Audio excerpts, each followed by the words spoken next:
bright stars through the perilous fight, o'er the ramparts we watched were so gallantly streaming, and the rocket's red glare, the bombs bursting in air, gave proof through the night that our flag was still there. Oh, say does that star-spangled banner yet wave o'er the land of the free and the home of the brave.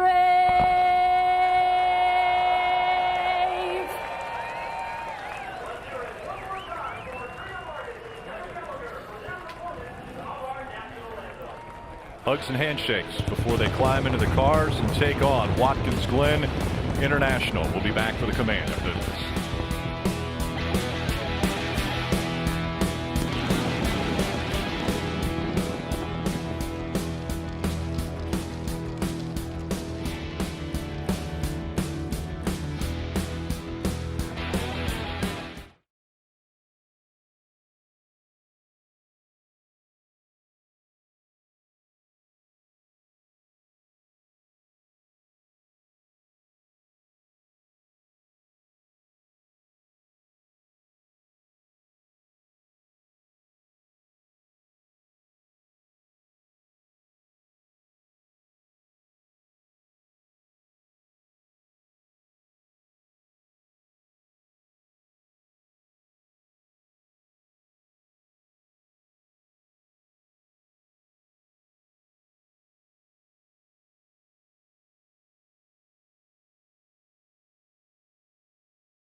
Watkins Glen International, it is definitely a destination for NASCAR fans. Over 5,000 camping spots, nearly 23,000 enjoying camping here around this racetrack. To take a closer look at the radio style, how we're going to be doing it. In the S's will be MRN's Sirius XM's Mike Bagley. He'll take you to 2, 3, and 4. Into the inner loop, it's Dale Earnhardt Jr. who has the call over there, as well as the carousel. Then Jeff Burton will take care of everything in 6 and 7. He'll hand it back off to Steve Letarte, and I will be right here at the start-finish line. Let's bring in the guys around the racetrack.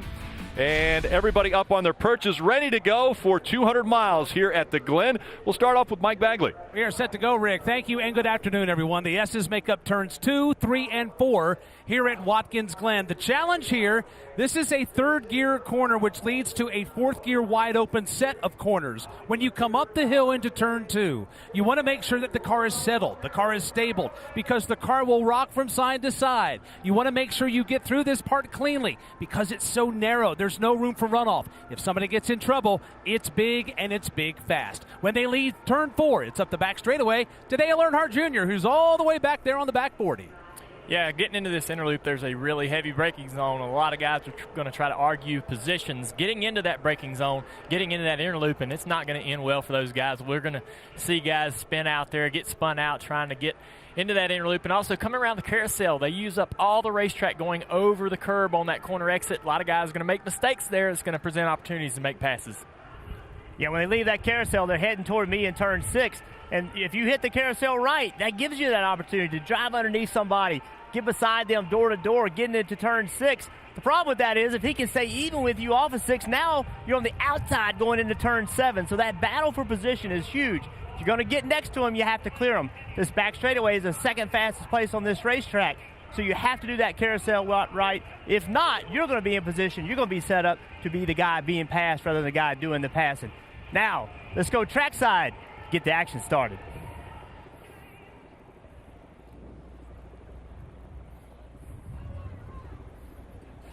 Race fans, it's time for those most famous words in motorsports. Here to give the command, please welcome our Grand Marshal, owner of Star Importers, Monty Huda.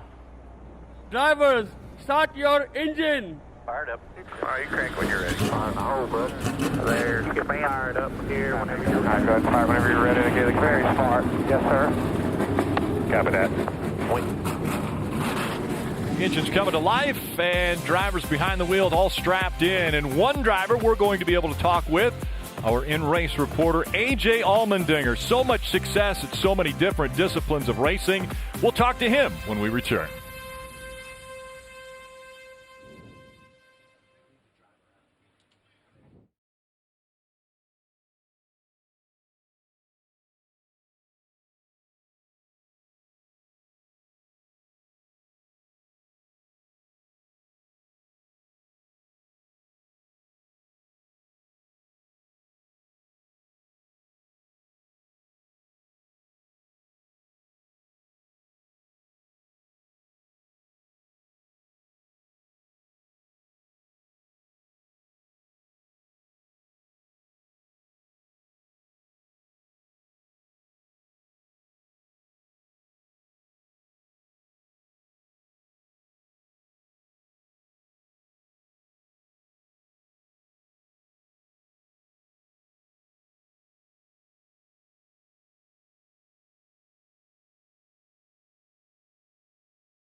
That's my point. That's right.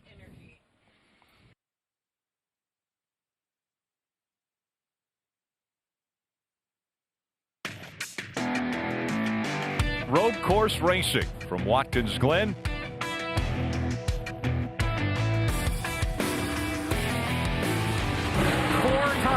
He's taken hold of the checkered flag and trophy. Well, Kyle Busch blowing them all out of the water here today in Watkins Glen. He'll finish up front. Logano wins at Watkins Glen.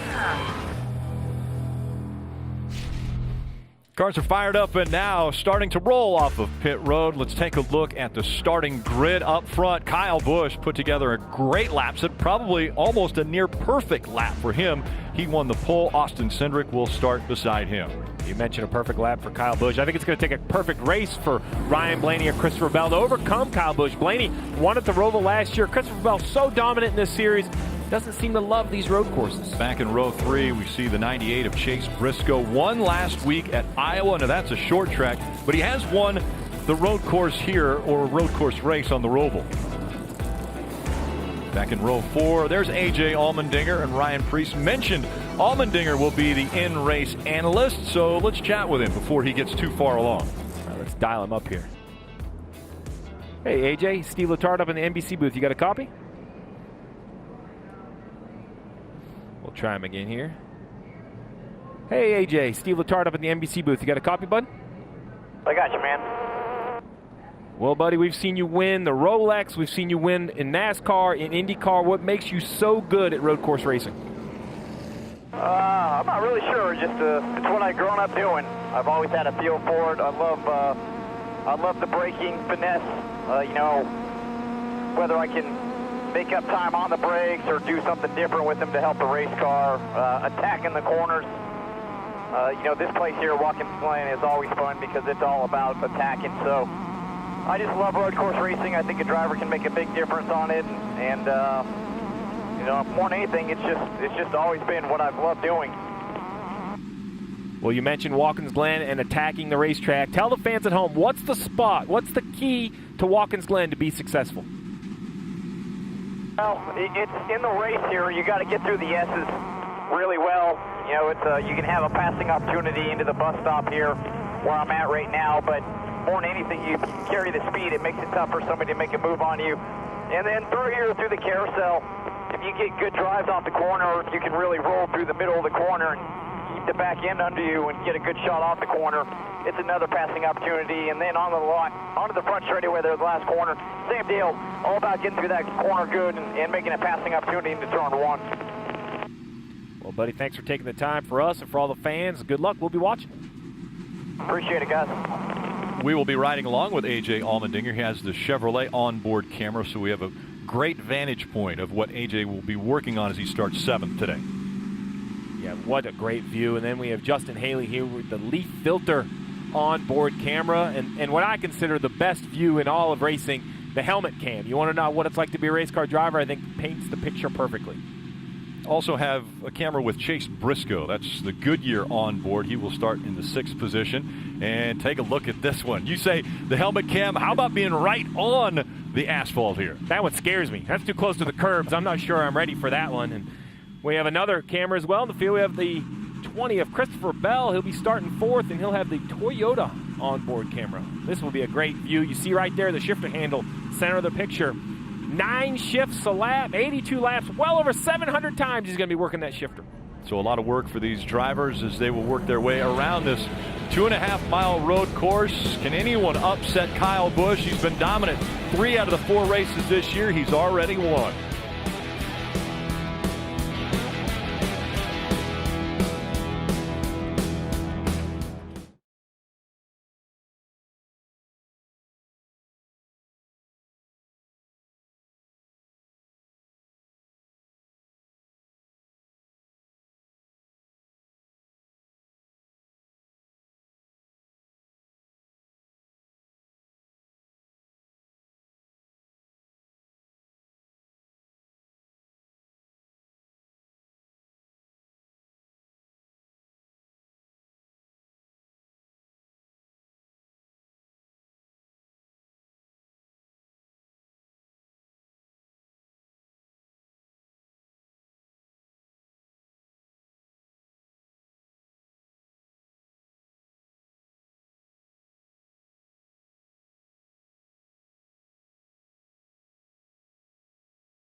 Getting ready for NASCAR Xfinity Series racing. It's the Zippo 200 at the Glen. Leading the field for today's race as the official pace car. That's the 2020 Toyota GR Supra. Out in front, and see everyone on pit road. They will be very busy, but pitting backwards. That's right. They will be coming in with the crews will be on the right side of the cars. Normally they would be on the left side to come over the wall to service them. It's definitely different. I've only done it once, and I was in a truck a couple years ago, so I remember how awkward it felt then, and I'm sure it'll feel awkward again Watkins Glen weekend. We'll be ready for it when it comes our way. It's definitely going to be different. I think it'll throw the guys' timing and speed off a little bit. They'll be prepared for it, and they'll be ready to give it all they got. The biggest challenge with pitting opposite direction is the pit crew members. You know, their safety is number one first and foremost. You know, I might give up a little bit of time getting into my pit stall, but it's because I'm more conscious of where everybody else is at. Pitting backwards at Watkins Glen is a little bit different for us because we're on the left side of the car, so gauging how far your right side is away from the pit wall is a really big deal. More so than it is different for the driver, it's extremely different for the pit crews.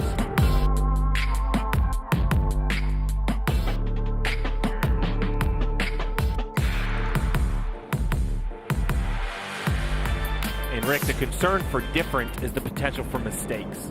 We would expect the leaders today to perhaps only come down pit road a couple of times, and a mistake causes a penalty, causes a loss of track position. It's just so hard to overcome 82 laps. That's this entire race. We saw the lights go off of the pace car as it went by the start-finish line, meaning next time by, we will see the green flag. Let's go to the race breakdown, Steve.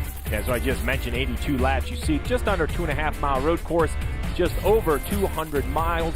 Stage 1, Stage 2, both 20 laps in length, which makes that final stage 42 laps. That fuel window, 33 to 35, put a big question mark.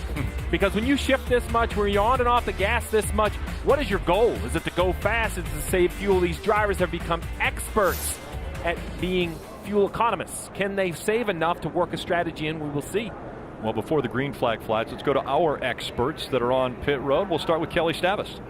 Rick, Tyler Reddick was not happy yesterday in practice. He got so frustrated, in fact, that he broke the car's transmission. So when he went out and qualified fifth today, he told me it was, quote, shockingly good. And now, instead of seeing Watkins Glen as a place where he needed to minimize points lost, he now looks at this race as an opportunity to gain points on his biggest competition. Dylan Welch.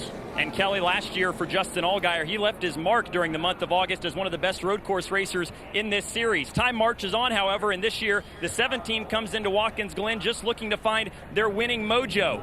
The task is tough today, but another solid road course finish for this group starts them with the right foot forward for the next 3 weeks. Marty?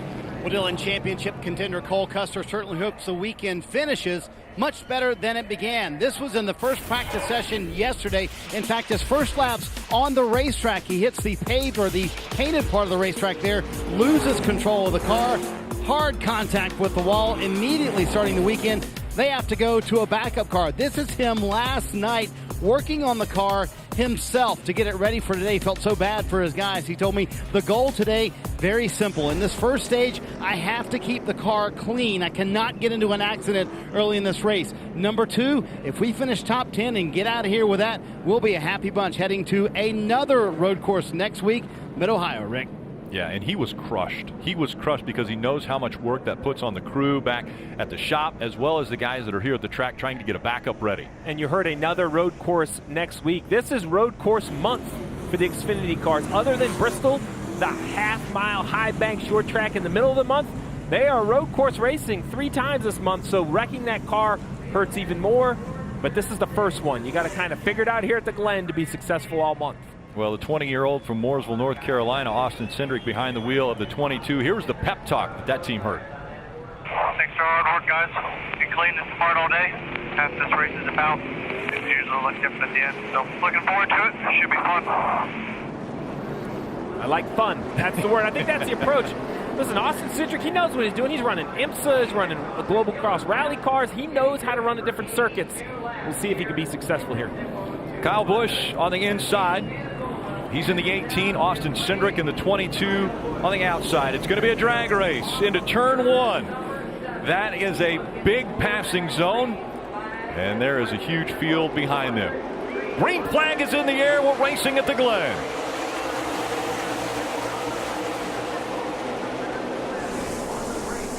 And the fight between the two is won early on by the 18, the preferred line. But here comes Austin Cindric on the outside. He's battling for that top spot. They are side by side into turn 2. Cindric around the outside, going to give Kyle Busch a run for his money. He'll go to the lead. Busch will go to second. Christopher Bell goes back to third as they stack it up, exiting turn 4, headed up the back straightaway. Oh, we got a car off the track there back there, but Kyle Busch to the outside, out-braking Cindric. Down into the bus stop here. The 21 here. The two of Reddick has missed the interloop. Had to come to a stop. He does this properly. Won't get black flag from NASCAR. He's going to resume here. Pull back into traffic almost behind the entire field. Huge mistake early in the first lap for Cindric. Kyle Busch back to the lead. You see how big of a penalty that is for Cindric. I'm sorry, for the 2-car of Tyler Reddick. That is like qualifying dead last all of a sudden. He has a ton of work to do to get back to his field. He's going to have to be smart doing it. Made the mistake getting into the interloop there, Junior. Yeah, here he is on the outside. He almost gets in the fence there. Huge save. A lot of grass on the nose of that car, though. Have to keep an eye on that. Don't want to have any overheating problems, any brake heat problems. But he's got so much debris on the car, he misses the interloop. Reddick on pit road. I think this is the wise decision right here for the two. Dale Jr. mentioned the grass on the grill. Let's get that all cleared off. You shouldn't lose a lap as long as the laps are here at Watkins Glen. You cannot take yourself out of the race lap 1. You can't compound one mistake with a second. Wise move by the 2 team and Randall Burnett on top of the pit box, bringing him to pit road. Take a deep breath. Let's get back into the race. Already 2 of the big 3 in the Xfinity Series have had issues this weekend, meaning Cole Custer, who is in a backup car now. Tyler Reddick on the very first lap has an issue. Well, Christopher Bell looking pretty good. Christopher Bell running 3rd right now. So 2 out of the 3 with issues. Christopher Bell has been issueless already up to this point as they enter turn 6. On board with Christopher Bell running in the 3rd position. There was a change for the lead during that when we saw the 2 off track. Kyle Busch had got around Austin Cindric. Kyle Busch is now the leader, about 0.3 of a second over the 22 car, the 20 of Christopher Bell in 3rd. They come down the hill into turn number 1, downhill into 2, the 20 of Christopher Bell, the 12 of Ryan Blaney. This battle is going on about 2.5 seconds behind the race leader, Kyle Busch. Bell in the 20, hugging the curves through the S's, through turns 2, 3, and 4. Now starting to open it up over Blaney, who rides in 4th. Last time through, Blaney had his hands full in the interloop. Looks like the back of that car really unstable as we watch him come through the interloop again. Looks a little cleaner here, making some good ground on the 20 in front of him. Doesn't really get in the throttle as well coming out of the interloop down through the carousel. Look how tidy against that curb, almost using that painted curb to help turn the car is Blaney. Riding along here with A.J. Allmendinger. The goal right here is to try to make ground on braking. A.J. Allmendinger is very good at driving deep in the corner. Heavy brakes, still being able to get the car to turn. Left side right on that curve. Accelerate off turn 6. Now turn 7. Lift a little bit early. Get on the brakes, hard on the gas here, and try to get a run down the front straightaway. Allmendinger running in the 5th position. A couple spots behind him is Chase Briscoe in the 98. He's running 9th, Marty. And coming down pit road, Rick, this is not a move, a strategy move by the team. We saw Tyler Reddick go off the racetrack, throw up grass everywhere. Well, guess who was right behind him? The 98, and that's what they've got to get, that grass cleaned off the grill. So, Steve, it's not necessarily only the car that runs off the track. Sometimes when debris is thrown up, it can throw debris on other cars as well. That's the case for the winner last week at Iowa, Chase Briscoe. If you'll only look at all that grass on the grill for the 98 car, it is caked full, Steve. You want to get that cleaned as a crew chief. You have to get it cleaned off, and it's so frustrating. It's one thing if your team, your driver makes a mistake, but when you are just unfortunately behind the driver that makes a mistake, that's even more frustrating. Chase Briscoe did nothing wrong, and here he is on pit road early. You have to be concerned about any other cars that may have also got grass on the grill. You know those spotters and crew chiefs out there have the binoculars on the nose of those cars that were behind Reddick. See if their cars have grass as well. There's Kyle Busch coming out of turn 7 and on to the front stretch once again. He has a 2-second lead over second place Austin Cindric. And then it's Christopher Bell, Ryan Blaney, and A.J. Allmendinger all in the top 5. So we saw the cars on pit road getting the grass cleaned off the grill. Let's take another look. I mean, all of that area that is green with grass is where the air should be traveling into that race car to cool the engine and cool the brakes. So there was no option but to come to pit road. And behind this, you see right here, the 93 of Balicki gets backwards inches from the wall. Yeah, Josh Balicki able to keep it off the wall, and he's going the right direction now. But Josh Balicki has fallen back quite a bit. Balicki now running in the 29th position. So he qualified very well, but with that mistake, now he has a lot of ground to make up. And everybody in the field has a lot of ground to make up on Kyle Busch, looking for his 4th win of the 2019 season in the Xfinity Series.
NASCAR Drive, that's your live race day companion. You can select up to 8 different cameras, or you can watch 4 at one time with the multi-camera view. Go to NASCAR.com/drive or download the NASCAR mobile app today. We're watching a pretty good battle right now between Christopher Bell, Ryan Blaney, and A.J. Allmendinger. And it looks as though the 20 might be holding these guys up. You see Ryan Blaney in the 12 giving the 20 a little bump there as they went through the inner loop. Ryan Blaney, I believe, is faster, but being faster and making a pass is 2 different things. He just maybe not as good as the 20 in the braking zones, and as he has driven the car really hard to try to pass the 20, he's made some mistakes, and now it looks like A.J. Allmendinger in the 10 has a run, Junior. Yeah, down here into the inner loop. Looks like the 12's losing that speed. As you can see, the back of the car is pretty unstable over the last several laps. Makes big gains there in that braking zone, but doesn't have the speed in the high-speed sections of the track. Doesn't have the rear grip that he needs to be able to force the issue and pressure this 20 into making a mistake. Right there, chasing the back of the car just a little bit there. I think that Allmendinger's just waiting to pounce. Interesting group of drivers. You got Christopher Bell, who told me earlier today that he just didn't feel that great here. Hoping for a top 10. Here he is running third. Blaney got the Roval win last year. And then A.J. Allmendinger, everybody knows how good he is. So 3 drivers of 3 different levels of experience going at it. Kelly. Yeah, talking to Christopher Bell, he said, look, I like road course racing. It's just not my thing, though. And I said, hey, your crew chief says that you don't give yourself enough credit. And he goes, well, Kyle Busch and I are in the exact same car, and he's about a second and a half a lap faster than me. So that tells you how much I still need to improve. And he's been working hard at it. He expects to be better at the road courses coming up, but admits that here at Watkins Glen, he's going to have his hands full. Kelly, terrific observation from Dale Jr. a moment ago about Ryan Blaney in that blue and yellow number 12 car right there. He is too free to answer Junior's question, but he also feels like the 20 is holding him up. So it's an interesting situation because he feels like the 20 in front of him is a little too slow, and he feels like the car behind him, AJ's a little bit quicker than he is. A little contact between the 12 and the 20, Kelly. Well, and A.J. Allmendinger in that number 10 car was brought on by Kaulig Racing to go out there and win races at places like here at Watkins Glen. But when I talked to A.J. today, he said, look, it is going to be a struggle. They felt pretty good about the car yesterday. Today, it has been loose. You're on board with A.J. Allmendinger. You're going to see there's a tough place to make a pass in the right-hander. You don't know if Christopher Bell knows he's there. That's a tough spot for the spotters. Allmendinger going to make it 3 wide into turn 1. This could be interesting. A.J. Allmendinger all the way to the inside. Again, these 3 are fighting for position. That's for third. Allmendinger's going to take it away from Blaney. Bell will back away. Allmendinger with the power move to the bottom of the racetrack into 10, and he'll power his way to third. This battle now is going on 8 seconds behind your race leader. Allmendinger will go to third, Blaney to fourth, and now Christopher Bell has fallen back to the 5th position as he cleared turn 4. You have to admire the patience from A.J. Allmendinger right there to wait for that chance to get by both of those guys cleanly, and also looking at the tire smoke and locking up the left front tire from Blaney, or the right front tire down into turn 1. He locked it up on a couple occasions there on that last lap. Had to worry about that tire being flat spotted, causing him some issues on the long run here. That's also a great example of that. These 2 guys, A.J. Allmendinger and Ryan Blaney, they're not racing for points. They're out here racing for a win. Christopher Bell, he is racing for points. Points matter to him. He had to back out in that situation. Shows you the advantage that you have, how aggressive you can be when points don't matter. Well, Dale Jr. mentioned it. Patience for A.J. Allmendinger, 3rd car in line, and he knows if he's patient, he has a chance. You see right here, that is Ryan Blaney in the blue and yellow 12 inside Christopher Bell in the white and red 20. Christopher Bell has no choice but to leave him a lane. And you look, now you're on board with A.J. Allmendinger. He backs the corner up nicely, gets in the gas, says, wow, I can get 2 for 1. That's the best type of pass you can make. Now it's don't overdrive the corner, complete the pass, but don't make a mistake. The veteran A.J. Allmendinger shows you how to complete a pass without making mistakes. And did you hear him on the radio? Now we're racing. That was brilliant. Right in the middle of the pass. And stopped on the racetrack. Looks like the 35 of Joey Gase. That's in a location, I believe that. Off turn 1, isn't it? Yeah, that is going to create a yellow. So a caution will come out from Watkins Glen. Joey Gase not able to keep it fired and rolling. And Rick, as we look at the Joey Gase car right here, that is a windshield wiper you see on the window. I know that looks won't even go down at all now. It sounds like they're having some sort of driveline issue or clutch issue. I know that windshield wiper looks off because you don't see them normally, but let's just remind everyone, when it comes to road course racing in NASCAR, these teams do have rain tires in the pits. If we have a pop-up shower or a rainstorm comes through, they will change tires and keep racing. Some teams put it on because it takes too much time to put it on. Some teams put it on because the rumor is it may be worth a little downforce, but either way, it would be needed if we got a rain shower. Okay, so a caution comes out. There are only 9 laps to go in this first stage. So what kind of strategy gets played? I'm going to let you tell us that on the other side of the break. We'll take a quick break and be back for more action from Watkins Glen International. Kyle Busch out front, but the field tightening up with this caution.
Differing strategies, a few on pit road, a few stayed out. Dylan. Justin Allgaier into his pit box complaining that he doesn't have any lateral grip in the corner, so that's obviously a problem left and right here. A little bit slow on the left sides for Allgaier. Marty. Kyle Busch among those that stayed out. Ryan Blaney coming down pit road, though, and interestingly for him, he's loose up through the S's and tight kind of everywhere else. They flat spotted that right front to Dale Jr.'s point about 4 times, so I think they felt like they needed to come down pit road. How about Cole Custer? Started 35th today. He was up to 14th. Biggest thing for them, they wanted to clean that grill. You see that extension pole getting out there, getting the grill as clean as they could. They had grass on the front grill as well for him. Love this call to come to pit road right here, Rick. I believe that if you're fortunate enough with some yellows, you can make it on one more stop. And if not, then the next stop you make could just be gas only. Maybe a real quick splash of gas.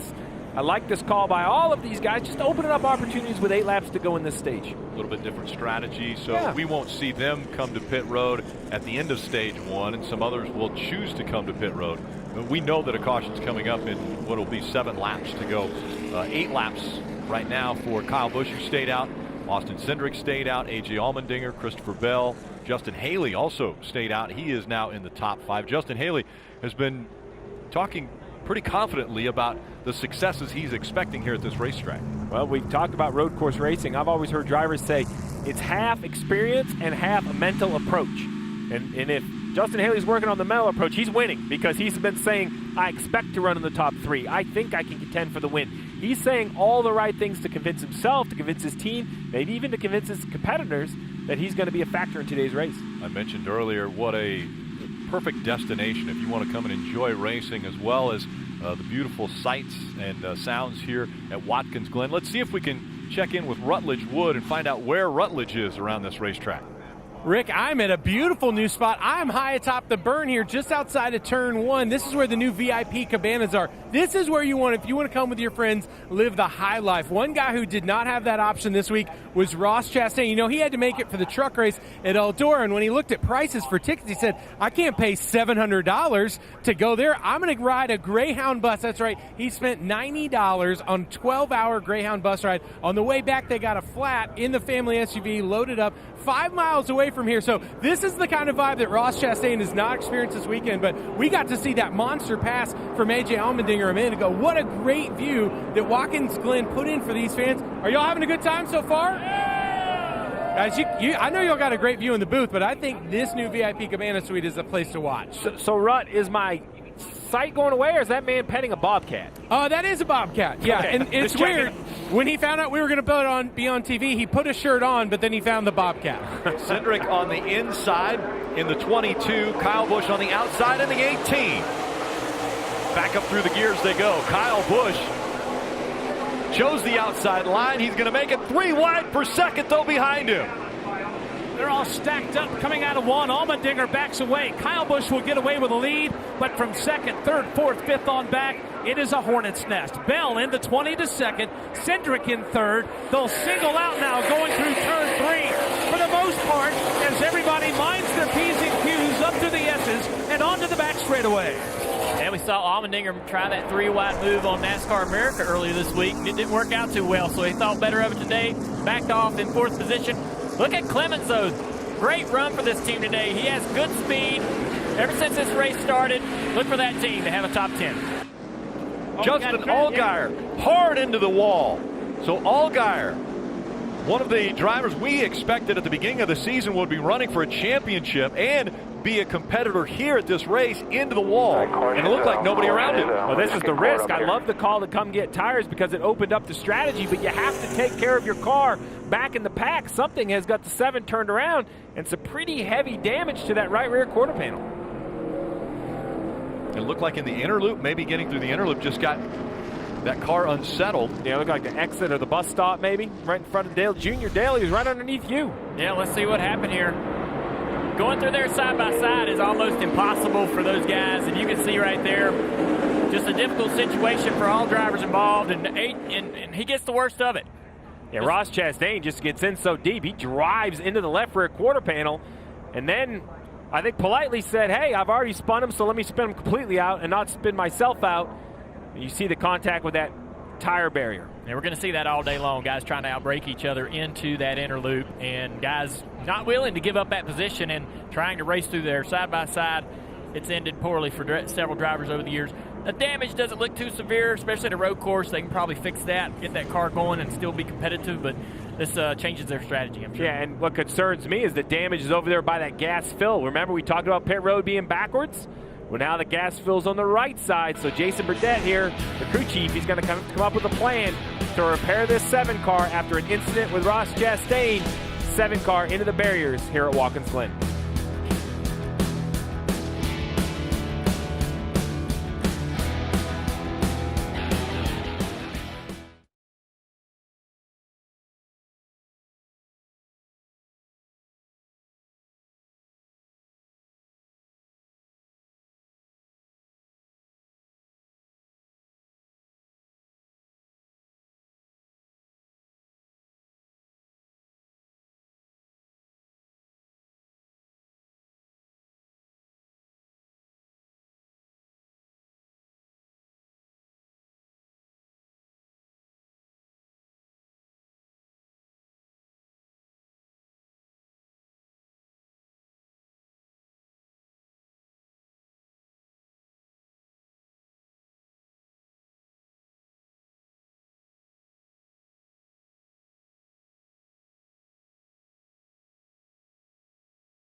So many stories across the country, like racetracks at Tazewell Speedway in Tennessee or Big Diamond Speedway in Pennsylvania.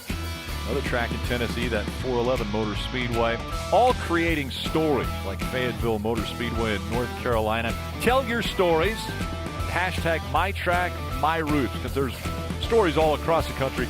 If you can't get to the racetrack, why not visit fanschoice.tv? No better place. It's where I consume most of my Saturday night racing. It's free. You log on. They cover dirt, asphalt, you name it, they cover it. If you want to catch some Saturday night racing, midweek racing, wherever it's happening around the country, it's normally on Fans Choice TV.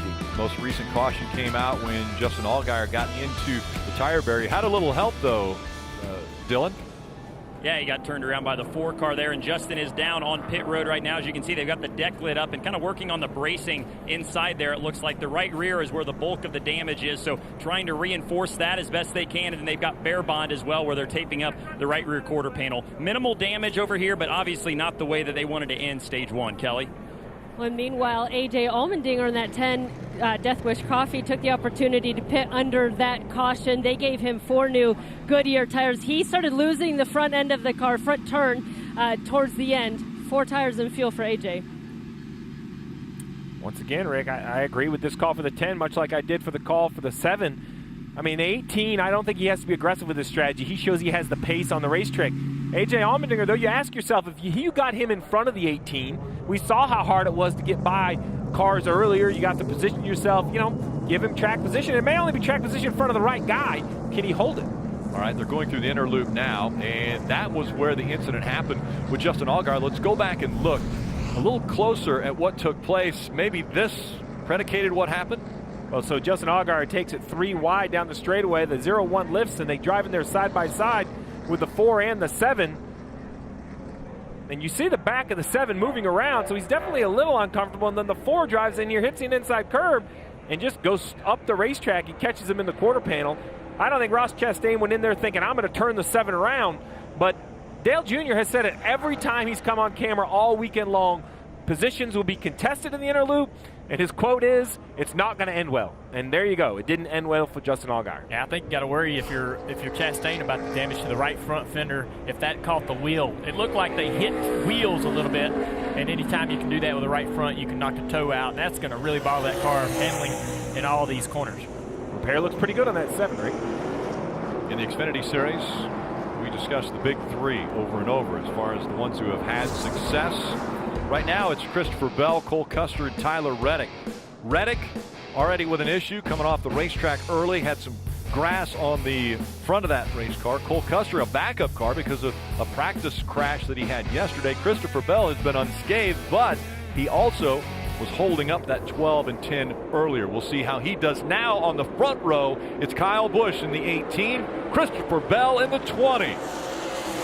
It's important for Christopher Bell on the inside to get a good launch, maybe not to take the lead, but to just protect and try to keep Cindric behind him. He did that. Now the 2 Joe Gibbs drivers will be side by side into turn 1. Busch with the advantage, though. Out of 1 will reclaim the lead. Christopher Bell in the 20. Looks in the rearview mirror, and there is Jeremy Clements. He's won on a road course before. He's trying to do it again today in Watkins Glen. A lot of work to do for Clements. He'll ride third as everybody is in hot pursuit of Kyle Busch. Jeremy Clements in the 51 in third place. You know he's got some great success on the road courses. Feels like he has great talent on the road courses and also a great race car. He's got a lot of confidence as he runs that top 5. Great battles here back in the pack. Ryan Preece trying to get away from there. A little action, a little too hot for Preece. He's got some good runs here as well at this racetrack. As you can see what these restarts do, it creates an opportunity for drivers to make a move, even back here in the pack. How can you get back through you pitted early, John Hunter Nemechek in that white 23 car trying to make something happen. He has a lot of ground to make up, and now's the time to go make it happen. How about Scott Heckert in the 5? He's able to get by. That right, the black 5 there of Heckert in front of John Hunter Nemechek. And now single file line as they go all the way back to Heckert, and then a fight for position behind them as they go 3 wide. Diving down to the inside, and we see the 22 of Cindric on pit road, Dylan. And this is as scheduled. They're happy with their pace right now, so just going to bring him down here to put him in position to maybe capitalize on some stage points at the end of stage 2 as the crew jumps around there to change 4 tires and add it full of Sunoco fuel. They've been really happy with this race car, showing a lot of speed here early on.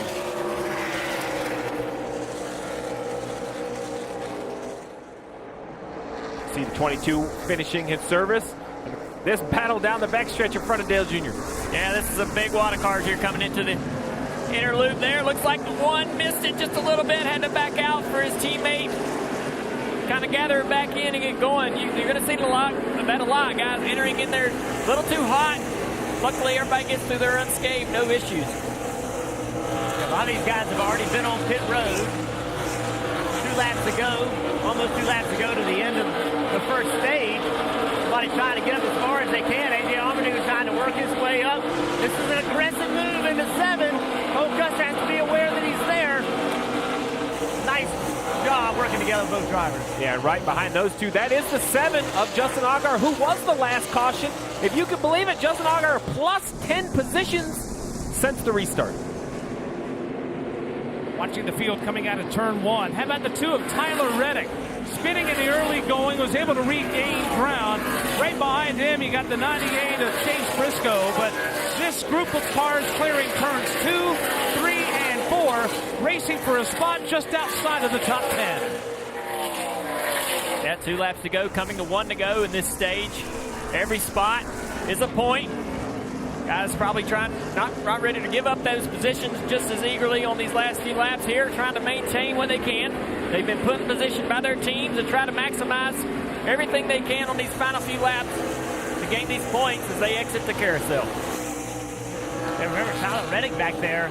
Remember, he had trouble in the first lap of the race. So he's gotten himself back up to 11th. Has to feel pretty good about that. Look at this battle right here. Cole Custer and A.J. Allmendinger trying to work themselves through. Getting by the 5 car of Heckert. And the white flag has come out. One more lap in this stage, the first stage. Again, 20 laps for stage one. A side-by-side battle continuing to the inside. That double zero of Cole Custer going by the 4 of Ross Chastain, and Custer makes that pass. He passes for the 14th position. Custer in the double zero. Now the 4 of Chastain under fire from the 10 of A.J. Allmendinger. They climb the hill. That's turn 3. Right now, Allmendinger, you see him sizing up Chastain, pulling to the inside of turn 4. And it's a battle for 14th place. Custer to the inside. Look at the 7, though. He doesn't want to go by the 4. Is he looking for a little payback here as they're coming through the inner loop? Out of the inner loop, into the carousel. What is he going to do? He gives him a little bit of bumper. Hey, send him into the tire barrier right there. Payback from earlier. Gonna kill him. Ross Chastain in I the will fence. kill him. I wouldn't blame him. And the green and white checkered and the caution come out. Kyle Busch will win stage 1. And the battle between the 4 of Ross Chastain and Justin Allgaier looks to have been won, I guess you would say won by Justin Allgaier, because it doesn't look like Ross Chastain's going to be able to finish this race. Yeah, listen, we saw the issue earlier where the 4 got into the 7 in the middle of the inner loop. The 7 ran the 4 down, was on his rear bumper coming out of the inner loop. Ross's bumper and push them all the way out. Let's look again at what happened. Junior called it. He was right on his back bumper. Actually gave him a little shove there. Too much momentum for the 4. Sends him into the tire barriers. And Ross Chastain's day is done.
NASCAR on NBC is brought to you by Toyota.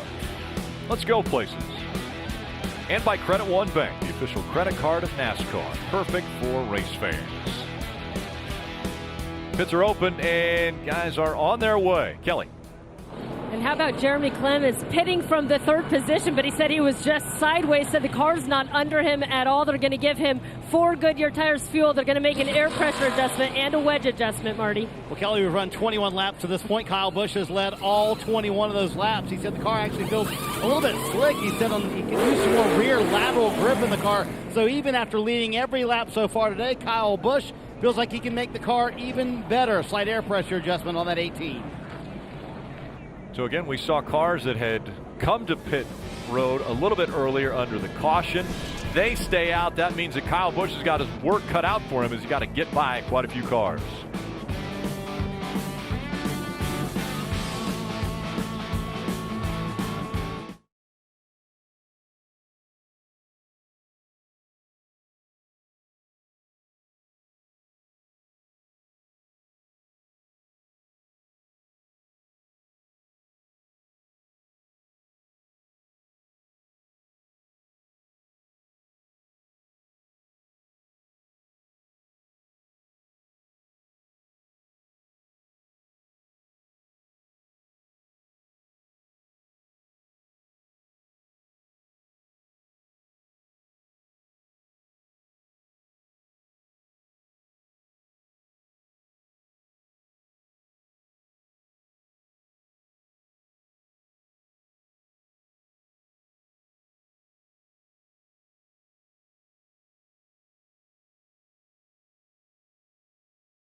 Getting ready for the restart, and you're watching the Zippo 200 at the Glen.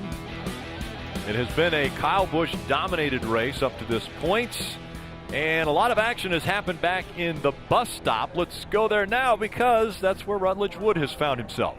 Rick, it is an unbelievable view of the bus stop here on top of the Bus Stop Bus Cafe. All these friends are out here having a good time. They're making bacon, bourbon, brownies right now. These folks have been coming here for 23 years. Now, you guys are getting an incredible look from this camera today, but being up here, you can see this whole bus stop, and when you see those cars leave the ground, I got a chance earlier to take the pace car out and feel that. Junior told me you will not believe what these curbs feels like. It's like hitting a speed bump in front of your grocery at like 65 miles an hour, and Dale's just a little bit south of me, but I like that we got to see that call. It was happening as Dale knew that line that Justin was running was way too wide to not wreck the car in front of you. Dale, did you feel like that was it? Were you looking to a crystal ball? I could just tell what was coming. When he had an opportunity to outbrake him into the chicane and didn't take that opportunity to make the pass there, I figured I knew what was up Jason, what was up his sleeve there. So, Junior, I don't know how you just skipped right over the bacon bourbon brownies. Like, how do you make bacon bourbon brownies? I want that recipe from Rutt. I want to know how we skipped over the competition director from Team Penske standing right behind Rutledge. That was a great view back there. Where they're doing the bacon bourbon brownie. Yeah, I bet he's not, though. He looked pretty professional, radio on, ready to go. So, once again, let's look at the first incident that took place between the 4 and the 7. Yeah, you see right there, Ross Chastain gets into the left rear quarter panel of the 7, spinning the 7 out, contact with the barrier. So then the 7 of Justin Allgaier. Ross Chastain has been on record multiple times saying, listen, I don't care what people think about me. I don't care how people think I race them. I'm going to race how I think I need to race. If he has become a fan favorite, well, the concern is this is what can happen. When you decide to race people aggressively, drivers have the option to not take it well, which is what happened for Justin Allgaier. He sends him into the barrier, racing for position. NASCAR has been very consistent with this. When two guys are racing for position on the green, that is nothing to be officiated. They get mad if somebody's lap's down. They get mad when it happens under yellow. But when it happens under green, guys, they leave it up to the drivers. Yeah, they've done that for years, really. You know, if the two drivers are going at it, we've seen this before. Rarely does NASCAR step in. If you're a lap down, if you come out and do something like that, you're not racing for position, they will step in. But if you're going for it and racing, they're going to leave it up to the drivers. Let them police it themselves. And Allgaier now running 10th, so it was for position. He's right behind Allmendinger, who is in the 10. Interesting move by the 20 of Christopher Bell yet to pit. I'm a little concerned. He's the only car yet to come to pit road, so we'll have to see what their plans are when they plan on servicing this vehicle. Jason Ratcliffe, listen, he knows how to do it. He has won a ton of races on top of the pit box, but a little curious. Yes, Kelly? He's hoping that Christopher can hold him off long enough for it to get single file. He says the tires will equal out in about 4 or 5 laps. So there you go. That's his plan. That's his strategy. We'll see if it works out. Christopher Bell on the outside, in the 20, on the inside in the 12. Ryan Blaney, Priest, Nemechek right behind those two. Who will have the advantage? Ducking out to the inside. That was the 10 of Allmendinger, making it 3 wide in turn 1. They're able to get through. Still side by side for the lead. Wheel to wheel for the lead, leaning on each other. The 20 of Bell. You got the 12 of Blaney powering his way to the bottom of the racetrack, slipping a tad. Coming through 3. The 12 of Blaney to the lead. The 20 of Bell to second. And then you got the 8 of Ryan Priest running in third. Real tight here into the braking zone. Will Bell make a move on Blaney? No, he doesn't. Blaney sails it into he's been great in the braking zones of the interloop so far this race, driving away from Christopher Bell. Christopher Bell under heavy heat from Ryan Priest in third place. A lot of pressure right there. That 8 car is Ryan Priest all over the rear bumper. This is a good opportunity, but the 20 of Bell pulled away from him that back straightaway. I thought that it was going to be an opportunity for Priest. He's not going to be able to take advantage of it. There's Tyler Reddick back in the battle. Had that trouble early. Here he is. 12 more laps on his tires for Christopher Bell, but right now he's able to hold off that 8. And so Priest still has to settle back there in the 3rd position. Reddick and Briscoe behind them. And then it's side by side for position as they dive into 1 again. That is the race for the 7th position. Allmendinger in the 10, powering to the inside of the 00 of Cole Custer. And yes, friends, that's Kyle Busch in the 18. He's trying to regain some lost ground after these pit stops. He's running into 9th position right now in a single file line of cars as the 18 of Kyle Busch giving Cole Custer in the 00 the good look and squeezing out of 4. Wow, Kyle Busch had to make a decision there not to press the issue. Cole Custer didn't give him much of a choice, really. Now here comes Kyle trying to get to the bumper a little bit. Seems a little heated about all that. What will he do down here in the carousel? Right above them, Allgaier going around John Hunter Nemechek for position. That's for 6th place. See how much of the racetrack they use coming off that corner. Briscoe used all of it. That battle right here, there is Kyle Busch. Still behind Custer, using a lot of patience. Trying to jump up on the outside of Custer. Custer didn't give it to him. Kyle Busch in this ace, he restarted in the 15th position. He's up to 9th, but he just needs to pick and choose his spots. He has a great race car. The outside of a guy in the last S, I'm not sure is a wise place. I'm not sure Custer even knew he was there. Didn't mean to run off the course. Now he easily moves to the inside of the 00 and completes the pass. Kyle Busch completing the pass on Cole Custer. Next up, he's got a little real estate to make up before he gets to the 23 of John Hunter Nemechek. He'll crest the hill in the S's. He's behind Nemechek by 2, maybe 3 car lengths, but Kyle Busch is hammered down coming out of turn 4. Yeah, Kyle was definitely the fastest car in the field. It's fun to watch him drive through this pack, and wisely John Hunter gives up the position, but gets a little wide there. It's going to cost him a few more spots. Chase Briscoe gets by, or actually Cole Custer gets by. Behind them, Cindric side by side around the outside as well. You see this battle right here. This 10 car of A.J. Allmendinger and Briscoe in the 98. Allmendinger knows that Kyle Busch is behind him. The battle for the win may be right now. You heard Steve Letarte say they gave that track position to the 10 car of Allmendinger. He has to try to keep it. 1 car in between, but Allmendinger needs to be making time right now, getting away from Kyle Busch. Down the front stretch they go. Again, we're riding along with Chase Briscoe. And a lot of tire smoke in front of them as we see Kyle Busch making the pass now on Briscoe. And let's go down to pit road, and in the garage actually area with Ross Chastain is Dylan. Rick, he has been released from the infield care center. So there was initial contact, then there was a second set of contact. What is your thoughts or opinions on the second set of contact? Oh, it's better if I keep my opinions to myself. We'll handle it. No, the buckle up, Protect Your Melon, buckle up New York Chevy was running good. We really had a pretty good car for no decals on it. But the biggest thing was that I did have my seatbelts on. Our 9-point safety harnesses did hold me in, did their job. The tires really were aggressive. I don't think I've ever hit tires before, so I didn't expect when I did slide into them that I thought I would just bounce off of them and keep going, but they grabbed the car and destroyed it. So hate that for Johnny Davis and Gary Keller. We've had a long history together. We love each other like two fathers to me, and that'll always go on to the end of time. So just proud of the effort to show up here together again, and everything went smooth. We've been promoting everything up here Monday and Tuesday, and just really proud to drive their number 4 car. Thanks, Ross. Rick? So there was Ross Chastain, his side. Obviously, we'll hear from Justin Allgaier at the end of this race, get both sides of what took place on the racetrack between the two. Ryan Blaney is out front. He has a 2-second lead over Christopher Bell. We know Bell will be coming to pit road here shortly. Priest, Reddick, and Allmendinger all a part of the top 5.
The official app of NASCAR puts race coverage and in-car cameras right at your fingertips. Just search NASCAR in your app store or visit NASCAR.com/mobile as we see the 20 of Christopher Bell making his way onto pit road for his first stop of the day. Kelly? The last one to do so, Rick. Christopher Bell said that his car was a little bit tight at the start of the race, but then it really seemed to come around. The team happy with his lap times there by the end. You can see a 4 Goodyear tire stop for Christopher Bell, an air pressure adjustment, and some Sunoco fuel. Rick? Well, Rick, the problem with this call from the 20, why they needed to come get fuel, you mentioned it, the last one to come to pit road. So even though Ryan Blaney, the leader of the race, pitted at lap 12, we've had a few yellows. We had one stage break. We're going to have another stage break. I think they're going to try to risk it, Marty, and make it on one more stop. What are you hearing on the radio? Just checked in with Matt Swiderski, the crew chief for Ryan Blaney. I asked him that very question. He said, you know what? In their position, they're very different. Obviously, they're not running for points here in the Xfinity Series, not trying to win the championship. He feels like stopping at lap 12. The book would say you need to go to lap 17 with one more stop to make it to the end. But he feels like they've had enough caution, so I think they're going to roll the dice. But, Steve, do you think all of these guys who pitted at lap 12, like Ryan Preece back there in third, that they all are going to try and make it on one more stop? Absolutely. I think that was their decision, and they knew it when they came on lap 12. They've had 6 yellow flag laps. They know a stage break is coming. That's 2, maybe 3 more yellow flag laps. They need to find 4.5 laps. You can save a lot under yellow around here. Nope, not to mention you can save a lot under green. Once you get a little bit of a break, you could shift early. You could lift a little early. You could save fuel here at the Glen. The guy who doesn't have to save fuel running second right now is Kyle Busch. He came on lap 21, so he's going hammer to the ground right now as fast as he can to catch up to Ryan Blaney, and that's the gap now between the two. You know the best way to have the right strategy? Fast car. Have the fastest car in the field. Really easy to not mess it up at that point. And you see right here the 18 of Kyle Busch chasing down the 12. Let's take a listen to what they're thinking. You want me to ride or go get him? Want him to ride or go get him, Ben? Go get him. So when that's an option, that's really good, right? Like when you're like, hey, you want me to go past him? Do you want me to ride here? So the question was, hey, does he pit? Kyle Busch is a very smart driver. There's a reason he's won over 50 races in the Cup Series, because he's not out of control. He's very much the opposite. He's very in control. He's not going to claim he knows the strategy, so he's just asking instruction. Hey, you want me to burn my tires off? You know there's going to be a yellow in 9 laps. We're not going to pit. What do you want me to do? You heard the report. Go get him. And I want to remind people, Kyle Busch drives for Joe Gibbs Racing. This is a Joe Gibbs Racing car that he's racing in the Xfinity Series. Ryan Blaney races for Penske, so it's a Penske put-together car for this race. Those two race on Sundays against each other, but Kyle Busch so good at not only this type of racing, but at this racetrack with a great race car, he is going to be very hard to keep behind. And guys, we're watching Cole Custer come through the S's. Remember, he has some issues and coming to pit road to get grass off the grill. He may quite possibly have to do that again, as you see him and Cindric trying to get through that entrance to the carousel side by side all day long, guys, fighting to try to get through there and who has the right of way. More grass on the more grass on that car again.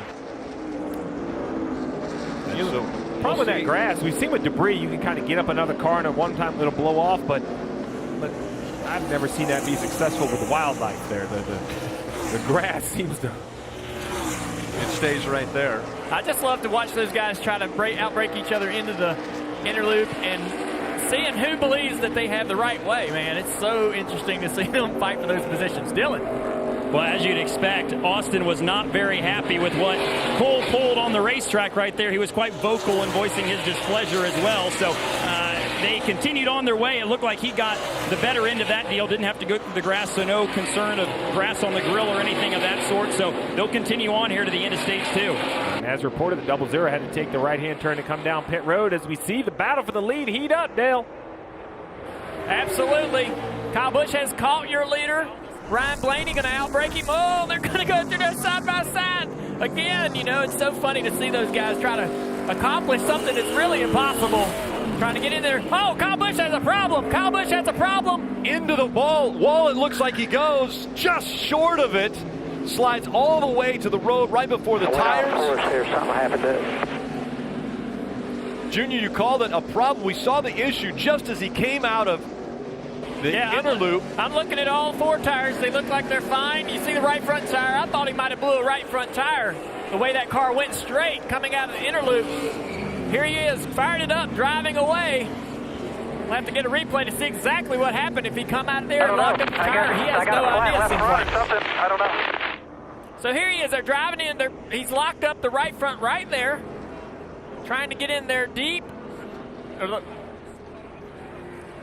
Coming over the curb, he may have broke the suspension. Yeah, Junior, the left front, when he comes back into view, the right front looks good, but look at this left front tire. It's not going to turn. It's tipped in underneath the hood, moving all around like it broke either an upper control arm or a ball joint. You see right there, it's shaking back and forth, moving inches underneath the hood of the car. Wow, that's incredible. You talked about it, Steve, at the start of the race. Watch him going over this bump, how violent it is. He actually drives the left front over that bump. That shaking of going over that curb could have broken a ball joint. You see it broken right there. All that extra camber in that left front tire, not supposed to be there. That's going to end the day for that team. Yeah, you called it, Junior. You could see it happen. Broken in the left front suspension. That is correct. Something is definitely broken in the left front suspension. And Kyle Busch saying on the radio he thinks the left front upper control arm is, yeah, you can see all that camber in that left front tire, meaning it's leaning way too far in underneath the hood for that 18 car. He thinks the upper control arm is actually what is broken, and it took him a while to kind of diagnose it. You could almost hear him thinking on the radio and trying to figure out what it is, and yeah, that tire's leaned way too far in, Steve. Steve, one thing it could be that could not be terminal is there are shims that go in the upper control arm, between the upper control arm and the chassis. It could have spit those shims out when he hit that curb. That's what they're hoping it is, because they could fix that. Anything else would be terminal for this team. Yeah, well, I watched Kyle Busch in a cup car break a truck arm here, go in the garage, come out and make up 5 laps. So it can be done. Let's see right here as he turns down in. I want you to focus on the left front corner of this car, because there's a moment in time.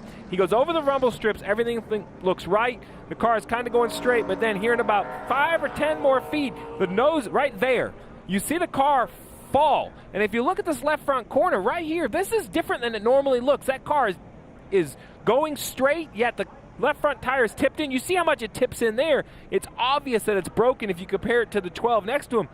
That's why it looks so funny. All 4 tires had air in it. You see how low the car is sitting to the ground. So we're going to have to see if this is a terminal mechanical issue, or like Jeff said, there are shims in that suspension that can come out. Guys, we've talked about this all weekend. This is one of those tracks where mechanical issues are still prevalent. It is abusive on equipment. And people say, well, why? Why go over the curbs? Why do this? Because if you don't, you won't keep up. These drivers, second all red.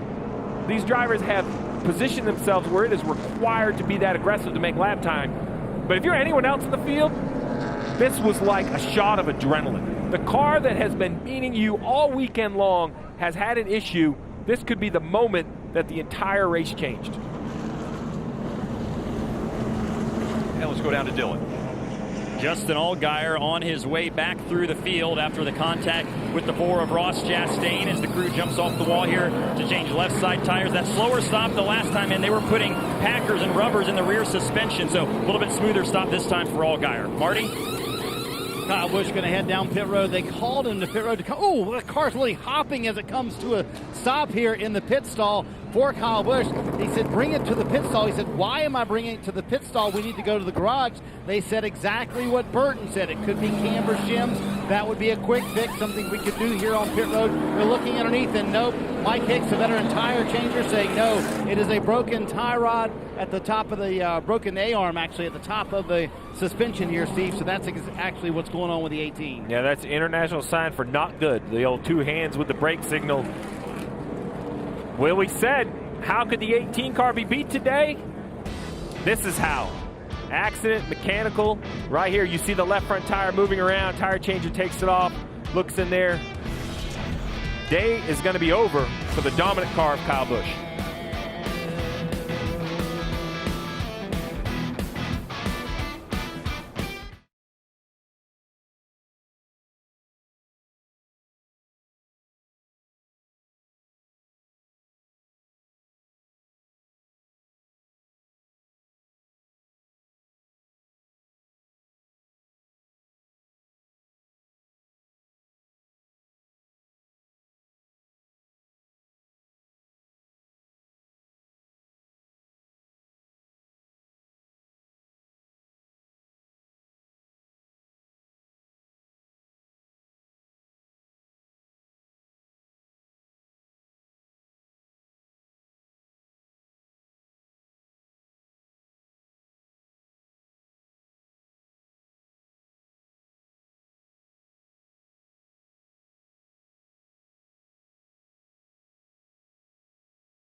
dominant car and driver now out of the field, and that opens up the window of opportunity for everyone else. Blaney and Allmendinger, yeah, they're running 1 and 2, but look right behind them. Preece, Reddick, Briscoe, Cindric, all these drivers so hungry to get to victory lane. It's like new life through the entire field. I think Kyle Busch was so fast all weekend, everybody kind of had their heads down, like they had already been beat. Well, now it's the opposite. Side by side, Blaney and Allmendinger leading the field back to the green flag. Behind them, Preece and Reddick, Briscoe, Cindric, Brandon Jones, Ryan Sieg, all back behind them. And they'll fight for the lead as they go through 1. The 10 making his way up a little higher, moving Ryan Blaney out of the way. Allmendinger giving Blaney chin music in the short straightaway to turn 2. The 10 of Allmendinger to the lead. Blaney in the 12 to second, and Tyler Reddick in the 2. What a comeback there after challenges in the early race. He right now is third, looking for more out of turn 4. Blaney's carrying a little bit of damage on that number 12 car, if you see it. Trying to weave back and forth and block anybody trying to outbrake him into this carousel, into the chicane here. He's trying to make ground up on your leader. Look at the mess back there. Everybody trying to negotiate. One groove. Can't drive 2 cars through there side by side. We've seen it be bad for guys all day long. Everybody getting through the inner loop and the carousel just good. Not sure how they got through there good, but they were able to work it out. Now they come down into turn 6, trying to get single file. Oh, late man got problem. Reddick off the track. Reddick off the track. Keeps it out of the sand pit. Able to keep rolling. Unless you got a tire down, stay out here. Let's roll. And another issue for Tyler Reddick. Already off the grass on lap 1, now off the track in turn 6. And with 3 to go in the second stage, it looks as though Allmendinger and Blaney are trying to separate themselves for this stage win. Leaders come out of 1 and into 2. Looking at Tyler Reddick there in the 2 car. Busted back to the 19th position. A lot of ground to make up as we draw to the end of this stage. There's Justin Allgaier in the 7th car. In hot pursuit of Justin Haley in the 11th. That's the battle for 8. Yeah, great battle for 8. Great battle for the lead as Ryan Blaney has drawn back near with Allmendinger as they exit the carousel. They enter the carousel here, rather. Man, Ryan Blaney driving hard. Look at him slide the back of that car, trying to exit over the curb, trying to make gains on a guy who's one of the best road course racers on the track.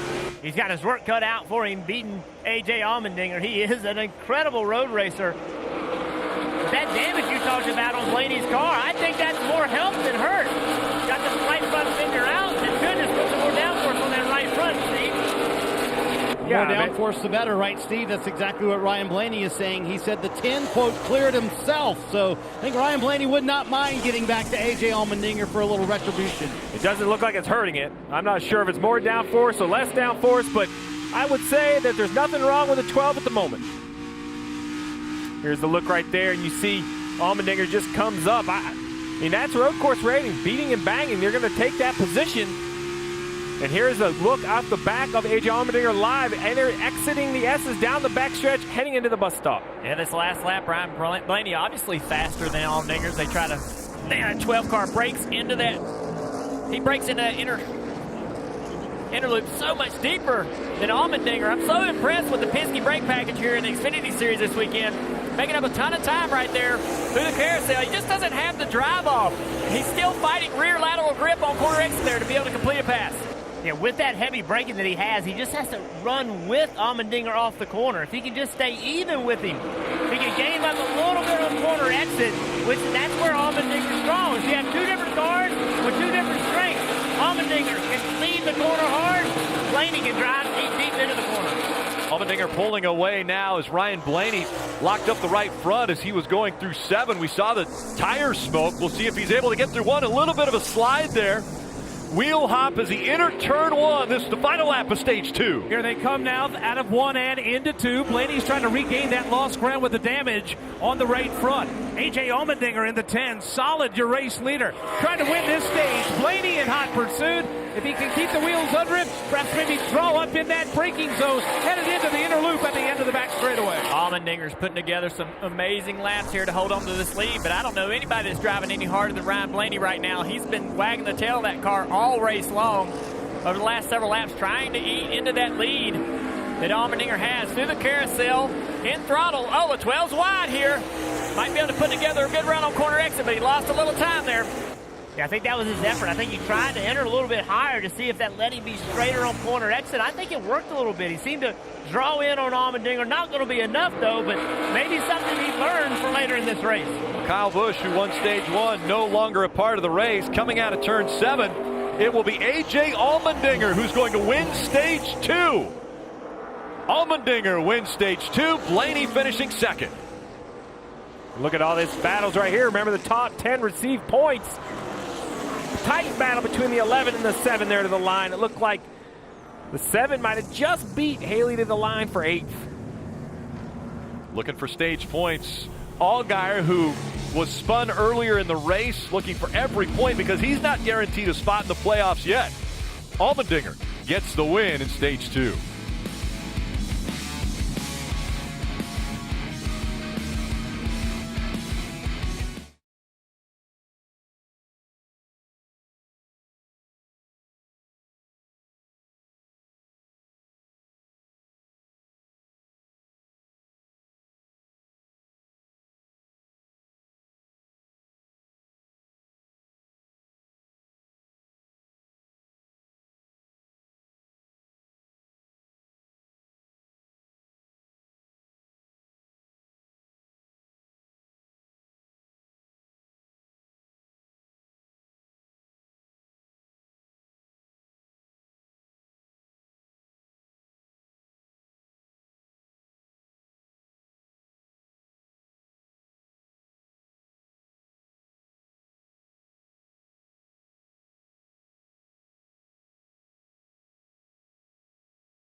NASCAR on NBC is brought to you by Credit One Bank, the official credit card of NASCAR. It's perfect for race fans. The rough Watkins Glen International, well, it's only rough really if you don't take the actual course and go over the bumps and the curbs here. And it's been a rough ride for quite a few on pit road now. Marty. John Hunter Nemechek comes in from 6th. Also Chase Briscoe right in front of him. He's coming in from the 5th position. Nice recovery for this team. Remember, they got grass on the grill very first part of the race, and the car for Chase has been a little bit too tight. Would like a little bit more drive off of each corner. We're going to be 4 Goodyear tires. You see that chassis adjustment as well. Now pitting here with 41 laps to go. Once we get the green, not going to be able to make it to the end. So, Steve, I would say the guys pitting right here are going to have to make a little strategy play and come to pit road one more time at least for fuel. Yeah, Marty, I think they'll have to come to pit road. But, you know, we've seen tires matter some. Some of these cars were farther back in the pack. And more importantly, if you are going to try to shorten up that pit stop, you can come in about 7 or 8 laps and maybe take fuel only and try to gain some track position. But the car with the best track position, the 10 of A.J. Allmendinger, just won that stage. Let's see if we can dial him up and have a conversation with him. They're on the radio right here. We're going to wait for a break. Here we go. He likes to talk on the radio. We try not to interrupt him. Hey, A.J., it's Letard up in the booth. You got a copy? I got you, man. Well, man, easy as that. Stage win. Chad's doing a nice job with the strategy. Got you some track position. You're doing a great job on the track with the car. How is your 10 car? Yeah, we're better. Definitely made some good adjustments there, and still fighting the handling a little bit. It's not perfect. But, I mean, it's hot out here and slick, so it shouldn't be perfect. But, yeah, the Penske cars, they're pretty quick, but Carl Grayson's given me a great car. Got Twitch Copy on board, and, you know, just track position is so critical, so try to get that, be aggressive on that restart, get in the lead. So we'll see what happens here. A lot of different strategies going on. Yes, sir, there are, but looking good out front there, man. And we have one more pit stop, 41 laps to go. Good luck. Appreciate it, guys. Allmendinger referenced the Penske guys. That's Blaney and Cindric. They are running second and third as we'll get ready for the restart. Be right back.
A.J. Allmendinger leading the Zippo 200 at the Glen. We are in the Finger Lakes region here in upstate New York. And again, calling this one radio style, MRN Sirius XM's Mike Bagley in the S's, Dale Earnhardt Jr. out in the inner loop, and Jeff Burton in 6 and 7. And we'll bring the guys in. And Bagman, the S's have been interesting, and you've been handing it off to Junior, who's had all of the excitement, and then he hands it off to Burton, who's been able to take it back around for the battle for position. But you guys have seen some great things to start off with. We have. We've seen a lot of great competition. We saw that battle for the lead with A.J. Allmendinger, Ryan Blaney, a little contact there. Fairly tame in the S's, up the hill into the back straightaway, but our busy man here on the Cruiseman, Dale Jr., at the end of that back stretch and then that inner loop. Junior, you've had a lot of business this afternoon. Yeah, it's been pretty wild, wilder than I anticipated. We certainly the issue with Ross Chastain and Allgaier was pretty wild. Did not expect to see that revenge and retaliation from Allgaier. Especially didn't expect to be me the one calling it. I was hoping it was going to happen in another part of the racetrack, but ended up happening right here. And the Kyle Busch deal, him coming through the racetrack, coming through this corner just going straight, blew my mind. Incredible that the track could be that rough on the cars. What you got, Jeff? Well, listen, coming to green right now, Steve Letarte talked about it. Who can take advantage of Kyle Busch out of the racetrack? He's been the guy all day long. It wasn't even close. Now who's going to be able to take advantage? It starts right now in this restart.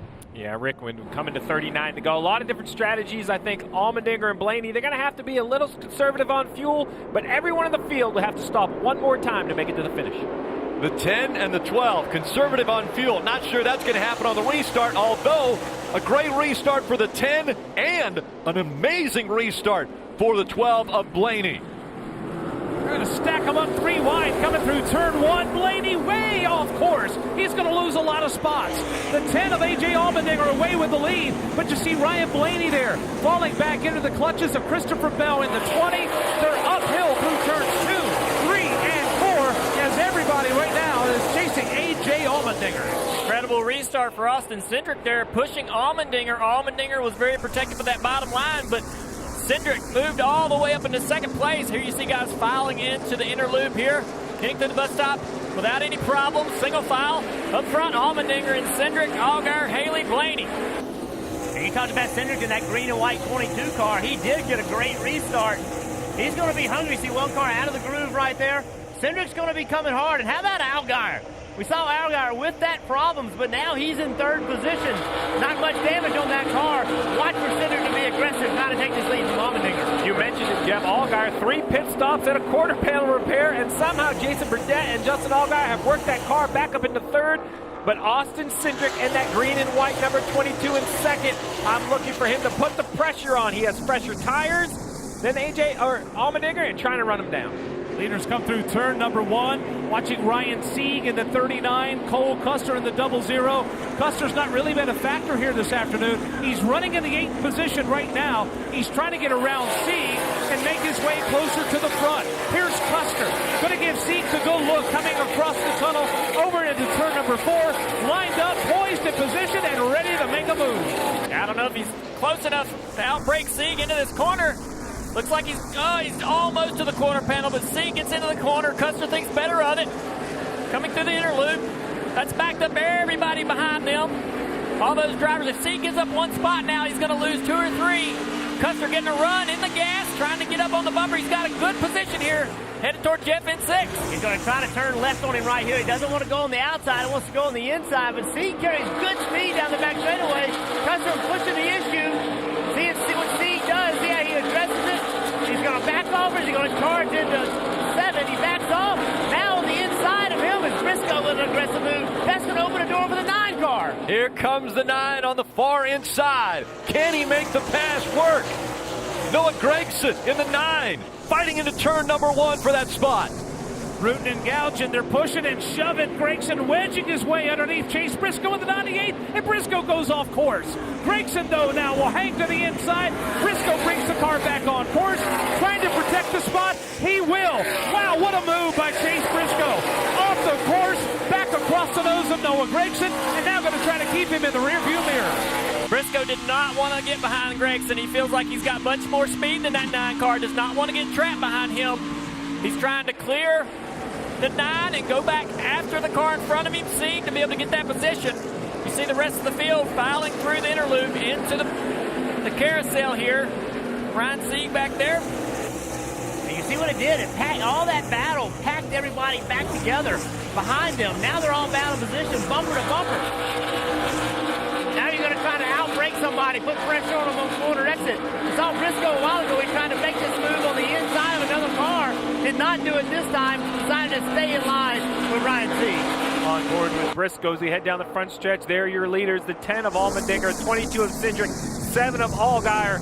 There's a lot of places to race here, but one thing that stays consistent is that top S in front of Bagley. That seems to be the eye of the needle. You have to be single file through the left-hander. And you have to be precise, Stevie. There is no room for runoff up here at the top of the hill. You've got to hit your marks absolutely in perfect fashion. Here's Christopher Bell right now in the 20. You see him clearing turn number 4.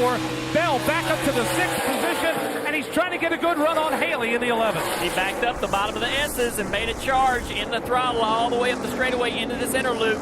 Not close enough. Loses a little bit of ground there. Missed the center of the inner loop. Exiting that into the carousel.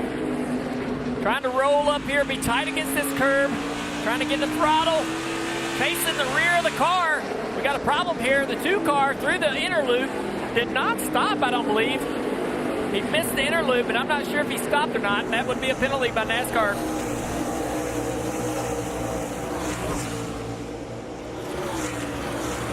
Tyler Reddick had several issues today. That's the third time he's been off track, some sort of issue. See the leaders here heading down into turn 1, kind of in formation, 1 car length again. Here's the 2 of Reddick. Yes, he does come to a stop. It was so early in the inner loop, I guess we didn't catch it, but it did come to a stop there, so no penalty for the 2.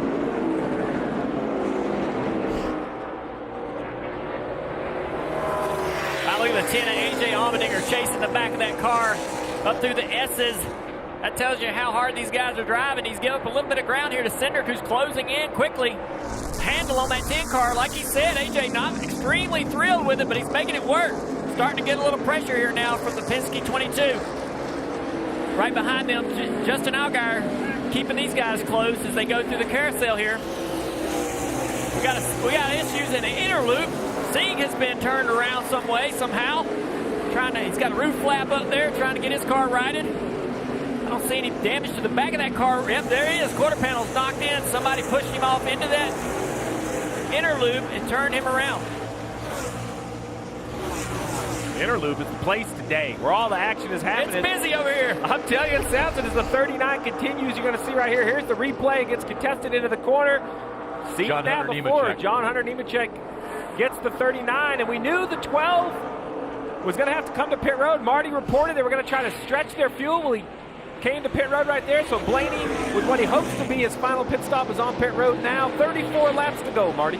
First of the cars that pitted at lap 12, and I think you're going to see a lot of other cars starting to come down pit road. Ryan Blaney going to just needs more drive off. You've heard Junior talk about that from the middle of the corner off top of your screen. That's the battle for the lead between A.J. Allmendinger and also Austin Cindric. But for Ryan Blaney here on pit road, what they hope will be the last stop of the day, but with 34 to go, they have to stretch that fuel. A.J. Allmendinger brought in for one reason, win races, and so good earlier this year at Daytona.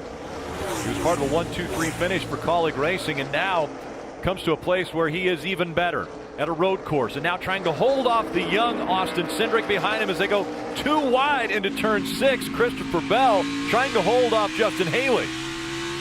We're on board with the 11 of Haley right now. We just saw Blaney come to pit road. Allmendinger only has 3 laps more fuel than Blaney on board, so the leader will have to come to pit road here in the next lap or 2. We'll keep an eye on that as Haley battles for the 4th position. Leaders come down through turns 1 and 2. The 10 of Allmendinger, the 22 of Austin Cindric, and the 7 of Justin Allgaier. Here they come now through turn 3. A little bobble from Allmendinger across the curbs in turn 3. But he's got about a 4-car length advantage over Austin Cindric as we head back to the pit lane to Marty. Chase Briscoe, bagman, the first of those cars that pitted at lap 41. Steve called it. You heard him stall the car, though, Chase Briscoe, as he left. Fuel only for those guys. So, again, the guys that pitted lap 41, they're thinking fuel only. Chase Briscoe, the first of those to do that. Why do you take fuel only? It's very simple, Rick. 14, 15 seconds to change 4 tires here. What was that, a 5-second pit stop? So that's 10 seconds you've made up on your competition. Let's stay on board right here with A.J. Allmendinger. He has to be close to coming to pit road as he holds off Cindric. And as you see other cars pit, you don't want to have too many come to pit road because then a yellow will kill you right here. He's on the bottom of the racetrack. He accelerates. He goes onto the racetrack, but the 22 of Cindric goes to the right. He'll come to pit road. I expect this to be 4 tires since they were last on pit road at lap 17, Dylan. And they came on the radio, crew chief Brian Wilson did on this restart, and told Austin, we need you to run hard here for these first 7 or 8 laps to try and build a gap so that they have a buffer when they have to make this stop under green flag conditions, and that's how it's played out here. So Austin's been really, really happy with the race cars. They go around to change the left side tires. Great road course racer. They're trying to exploit that and give him a good run today. Kelly? And you'll see Justin Haley in the 11 Colleague Racing also on pit road. He said the handling of the car is actually quite good. Shifting, just a bit of a challenge for Justin. 9 shifts a lap, Rick. That's basically what these drivers are expected to make. 9 opportunities to make a mistake going up through the gears or down through the gears. Does he have to come to pit road now? Allmendinger out front? Yeah, you just heard the... Just turned the radio off. Pit. So right here, this is basically heading right towards Jeff Burton in the left-hander. He's downshifting, making this left-hander. Now he's going to carry as much speed as he can. Because the way these pits are, he can carry all the speed. Now you got to start checking up. You're going to see the beginning of pit road speed right there. Got to get it slowed down and get on pit road.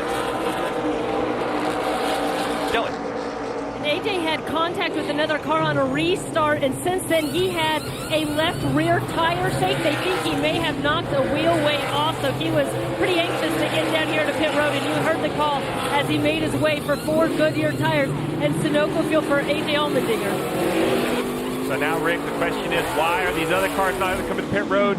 It's how valuable are tires? Justin Allgaier could pit now and make it to the end as we see Jeremy Clements spun around there. See if he gets refired, gets back up going again. If this yellow comes out, this will change anything. Oh, he's running again, so the yellow won't come out.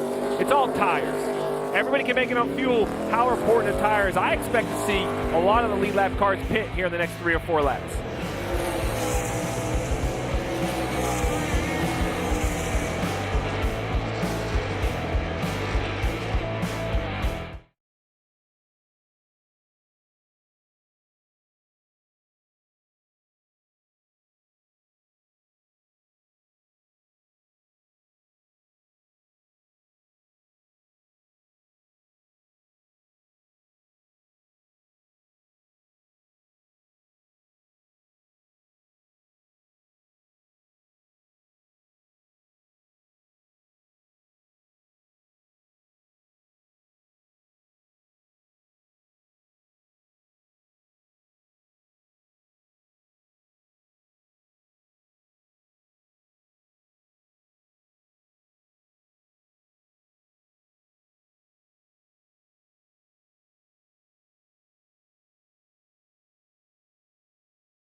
Opportunity to make the playoffs running out for the Cup Series drivers. They will be fighting it out here at Watkins Glen tomorrow on NBCSN at 3 p.m. Eastern. And you see a little tire smoke out of the 7 of Allgaier, who's leading this race now. Wait, we get to do this all again tomorrow? All again tomorrow. Man, I can't wait. Christopher Bell running second. Cole Custer is third. Noah Gregson and Greg Gaulding making up the top 5 here at Watkins Glen. 28 laps still to go. Christopher Bell, the top running at Toyota, as we take a look at the Toyota driver update.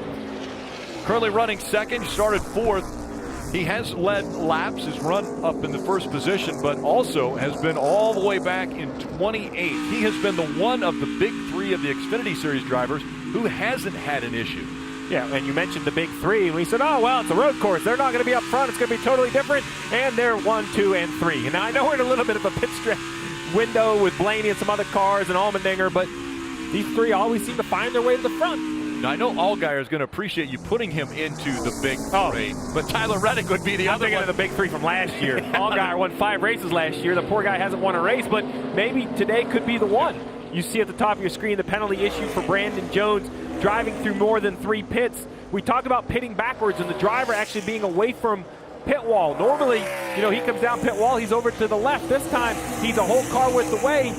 I have to ask Jeff, do you think that affects where you see your right sides are? Maybe adds to that penalty? Yeah, no question. It's much harder to pit when typically you drive in the pits and you're on the left side of the car always with the walls on the left side. Here it's the opposite, so it's hard to line up and figure out where to get on pit road. It's easy to drive through too many boxes. Penalty you see here quite often because of that.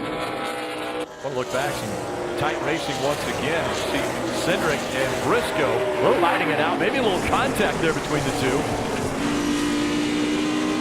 Again, Cindric in the 22, Briscoe in the 98. You see that crossover move by Cindric. There was contact there, definitely. Contact with a purpose. Seems to be a lot of space there. Look at this shot right here, climbing the S's. This is the right-hander. Look how loose that 10 is of A.J. Allmendinger. Sawing on the wheel as Briscoe puts the pressure on him.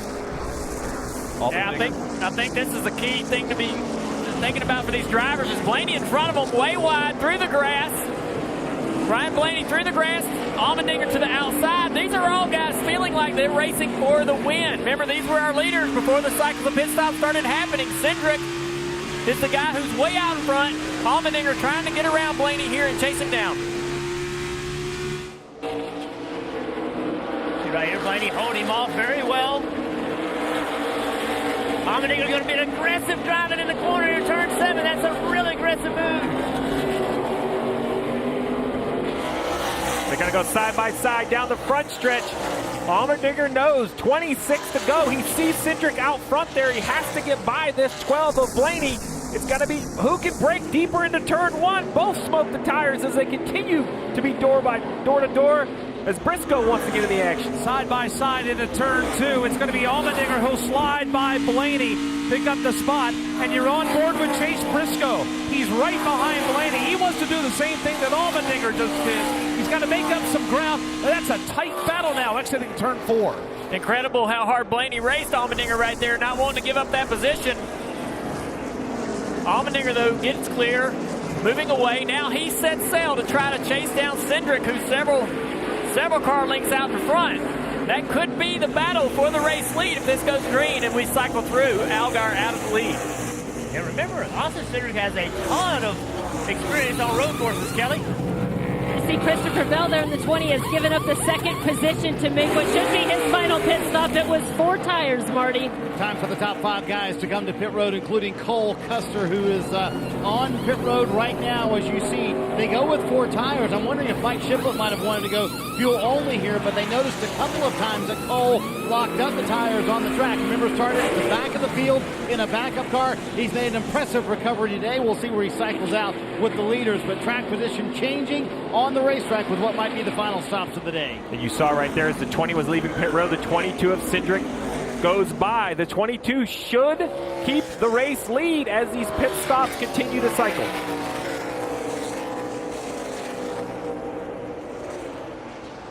I want to listen into the 22 radio, see what they have to say. Brian, is this to the finish? Yeah, possibly. If we get a caution that we need to come, we could, but yeah, I'd rather just run this. Got to finish this race. Nobody in front of you can make it on fuel here, man. So nice and smooth. And what he's saying is no one in front of him. Right now it's Allgaier and Gregson. Those two are actually scored in front of him, but they came to pit road last on lap 35. They can't make it to the end, and now they think Cindric can. Yeah, look at this traffic. What a mess all these cars are working through. The 98 of Briscoe, the 20 of Christopher Bell trying to figure a way through traffic. Side by side here for position. Bell not giving Briscoe any room as they come back on the front stretch. Briscoe and Bell fighting for 7th now. Those two door to door as they come into 1. Bell on the inside in the 20. He's going to make the pass. Briscoe, will he try to look to the inside as they go down into turn 2? It's Bell that has that position now. Allgaier still out front here at Watkins Glen. 24 to go.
And racing continues from Watkins Glen International.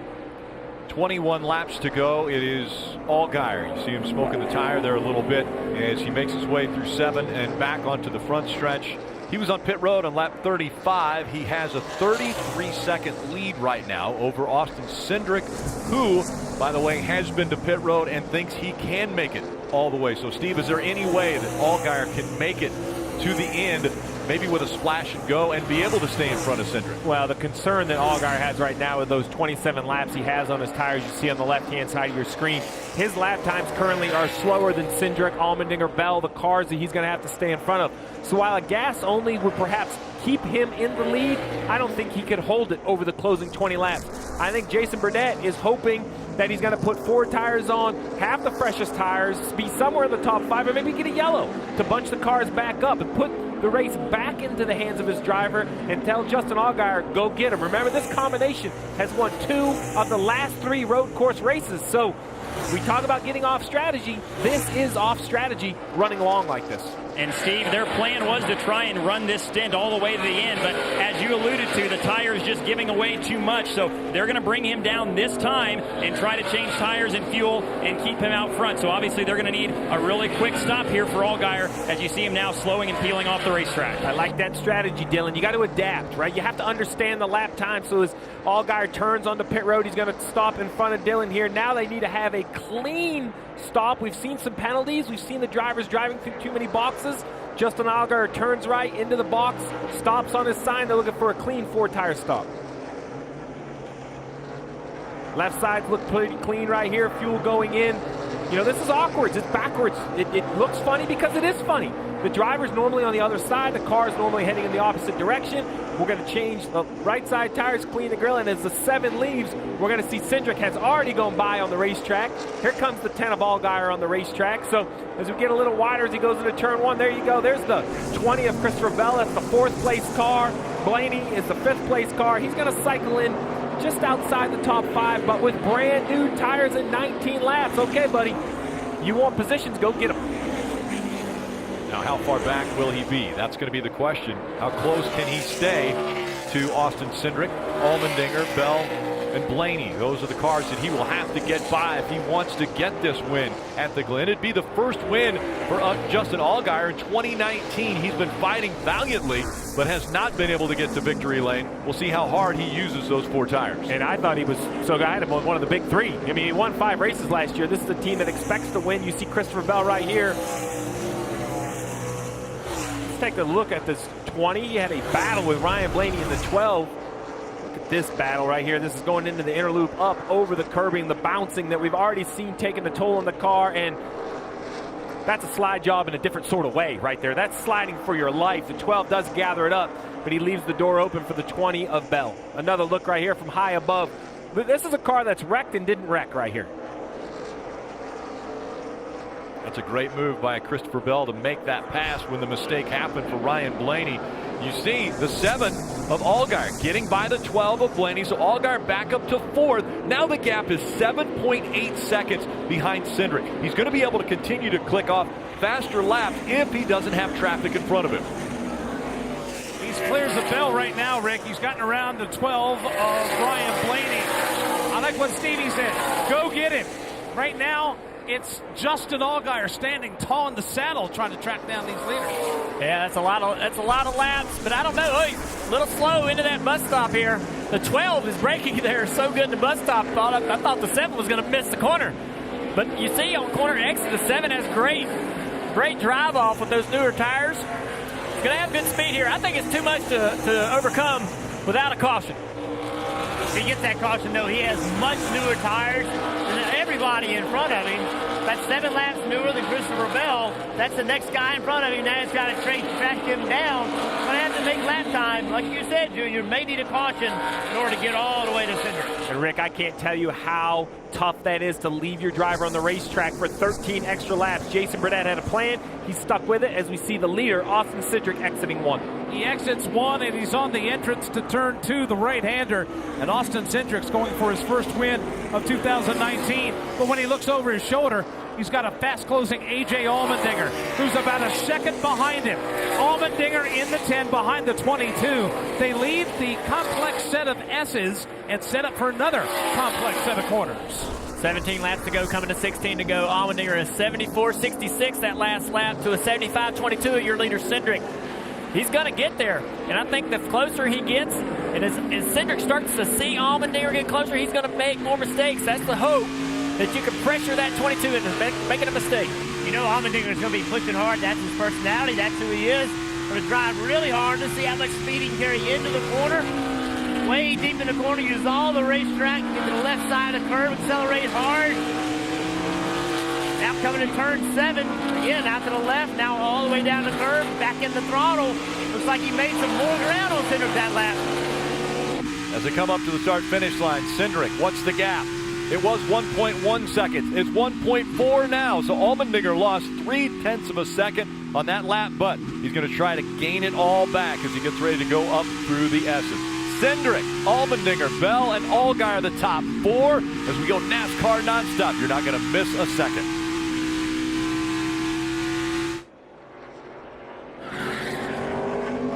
And as quickly as it happened, the 66 slides. That's Tommy Joe Martin's. If he can fire it back up, they'll stay green.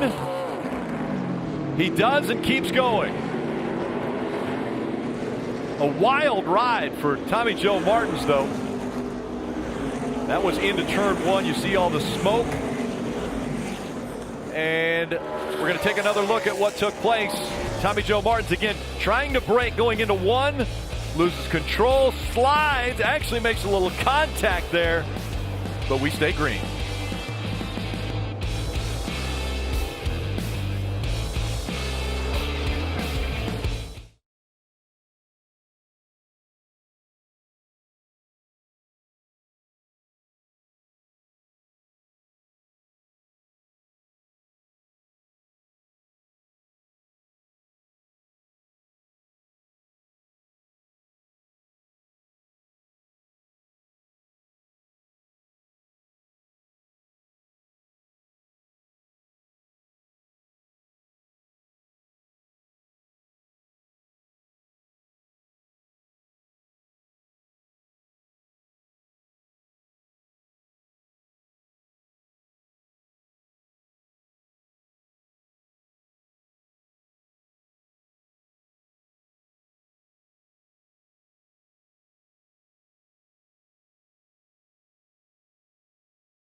With 14 laps to go, the caution back out at Watkins Glen, and you saw it on NASCAR Nonstop, the tire coming off of Garrett Smithley, that 0. He's already been to pit road and taken care of it, but you look at this, the carcass comes off in the inner loop right in front of Dale Jr. again, it seems like. Yeah, Rick, the carcass comes out, but it falls down in the grass until another car came through, missing the inner loop, digging up that carcass, kicking it onto the track surface, along with another piece of debris that you see laying with that tire. Some sheet metal right there. That throws it all out on the track, and certainly debris enough for yellow from NASCAR. Yeah, that big piece of aluminum almost looks like a radiator pan. Nothing you want to hit. Junior, I loved your call when we were at NASCAR Nonstop. You said the carcass is on the track. And sure enough, NASCAR saw it, and the caution comes out. Now that has to give Justin Allgaier an advantage here. He's running in the 4th position, but he has the freshest tires by 13 better than Cindric and 6 better than Christopher Bell as far as laps. So I think all the tires cooling down will even them out a little bit. But look, what makes racing so great is at some point in all sports, there's strategy, there's game plans, there's all these things, but at some point you have to go win the race. You can't talk about it. You can't have better tires. You got to figure out a way to go win the race. Austin Cindric has never won a race, and now he's in position. AJ Allmendinger behind him, the 20 in third, the 7 in fourth. I mean, they are stacked up behind Austin Cindric. Can that young man in the 22 car find a way to hold off some of the best? If he goes on to win this race, this is an impressive 3 cars behind him he's going to have to hold on. Let's see what they're thinking on the 22. A tough call right here, but we're definitely in that window that we talked about.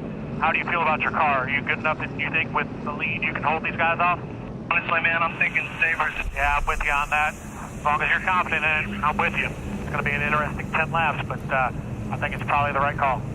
Oh, don't pit. Don't even consider pitting. You're there. I'm not saying it's going to work out, but this is your best chance because I can assure you the next 4 or 5 aren't going to pit. I don't know how many times we come to Watkins Glen. The battles at the end of these races are just fascinating. And the crew chiefs right now going through all the numbers. Cindric, again, was last on pit road at lap 50, and only 13 laps to go. See Brian Wilson up on top of the pit box making the calls for Austin Cindric. So we talk about the decision to come to pit road with the last pit. We have Cindric was on pit road at lap 50, Allmendinger 51, Bell 57, Allgaier 63. So he has the freshest tires. Cole Custer also has some good tires. Unfortunately for Briscoe and Blaney, even Priest and Haley, as those tires get older and you get back in traffic, it becomes more and more difficult. So I do expect some to pit, and shockingly, Austin Cindric comes to pit road with 13 laps to go. I am baffled by this decision, Dylan. And Steve, as you heard, there was some discussion and debate about what the decision was going to be, but they're going to opt to come down here and try and make up that time that they lost as the crew goes over the wall to change tires here. We'll see how good Austin Cindric is on this restart, Marty. And others behind them coming down pit road. Ryan Blaney among that group. He's still saying the same thing he said all day long. I just don't have the drive off that I need. Also at the very front end of pit road there you see Chase Briscoe. He's coming as well. 4 fresh Goodyear tires. So of the guys who stayed out, Steve, there's going to be a lot of tires, new tires behind them. It's going to be a fun restart. Cindric, Briscoe, Blaney, all running up in the top 5. And all have decided, well, here we go. Let's see how good fresh tires work. We know that when you have a carcass on the racetrack that's of a tire, it's not good.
supposed to.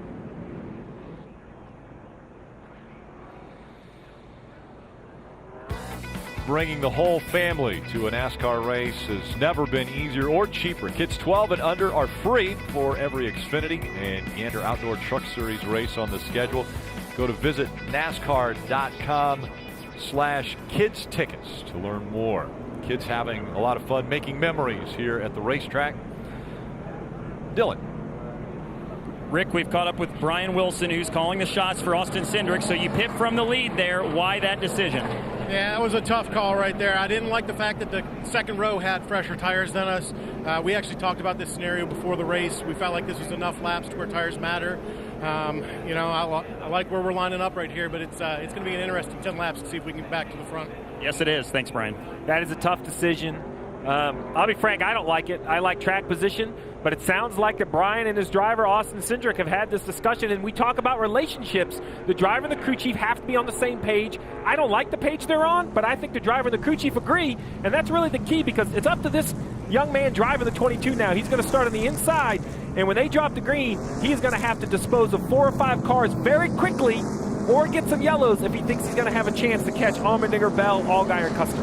We know it's going to be a lot of fun to watch. Rut, where are you watching from? You know what? I'm down here just outside of Turn 1 getting ready. This kind of stress, this action, this reminds me of what I saw last night at Outlaw Speedway, just up the road in Dundee, New York. Great dirt track up there. Tyler Seary and his team have kept that thing going. Kurt Busch was out there last night. You know, NBC on NASCAR, it's all about my track, my roots. We saw that last night. It's the same great racing action. A ton of those fans that I saw there last night at the track are out here today, and guys, they are about to get a great finish.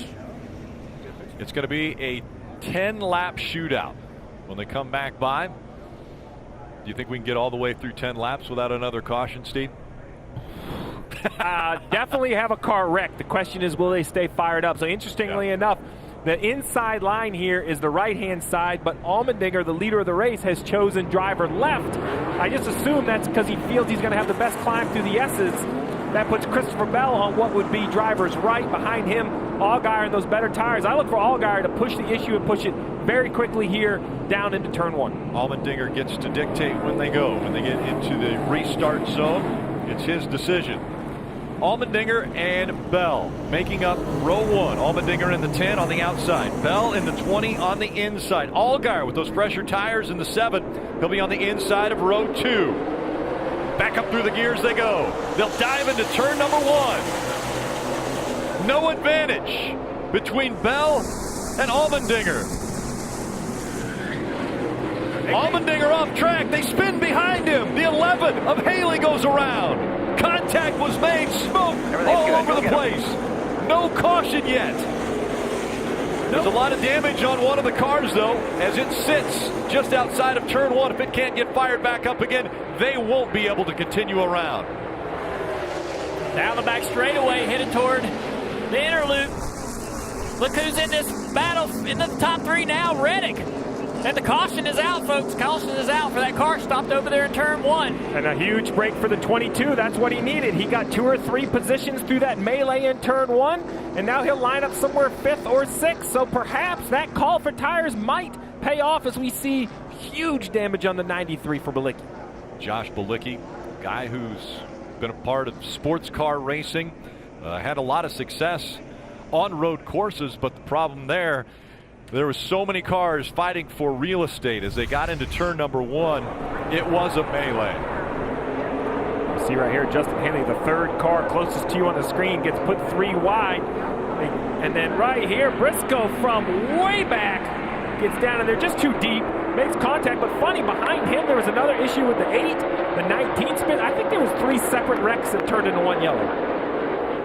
There's no way at all Haley could have expected Briscoe to be there. You can see the aggressive moves. And Briscoe just way deep in the corner. It's just no way Haley could expect that. Briscoe overdrove the corner, got it to the side of him. That's what you're going to see, though. That's road course restarts, late race road course restarts. They always get crazy.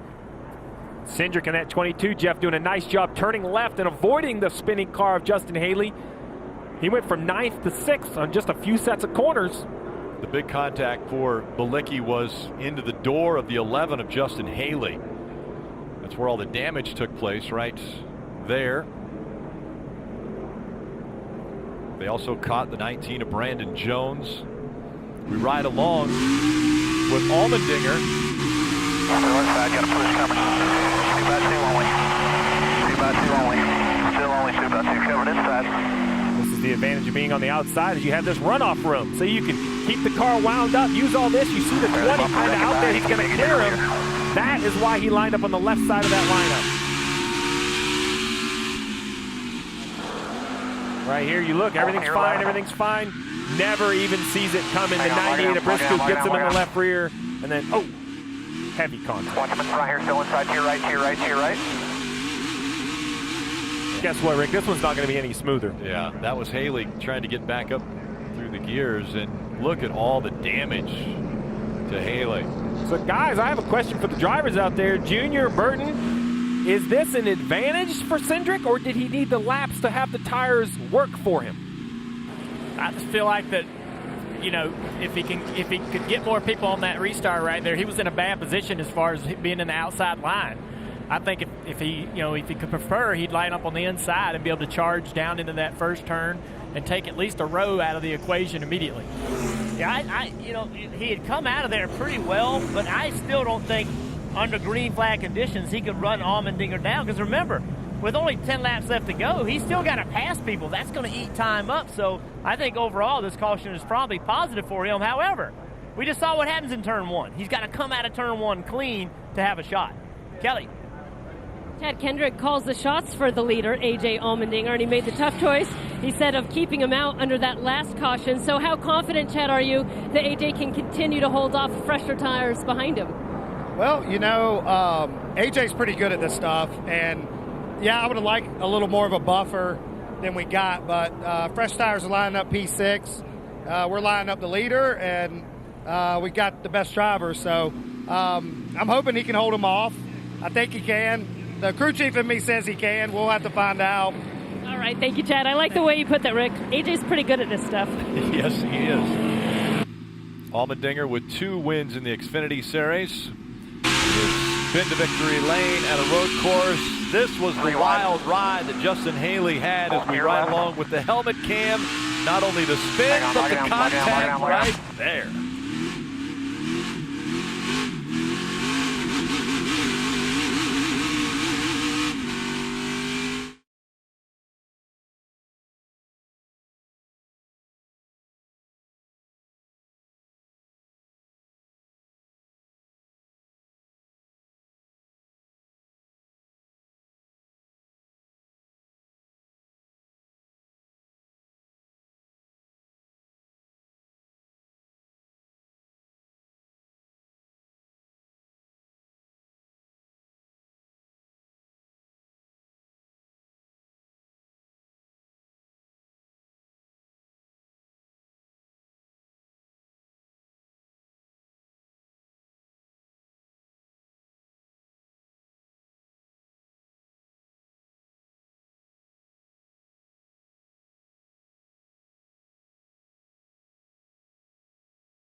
Second straight road course in front of the drivers in the NASCAR Xfinity Series. That's coming up with a stop at the Mid-Ohio Sports Car Course. That's next Saturday. Race coverage on NBCSN at 3 p.m. Eastern.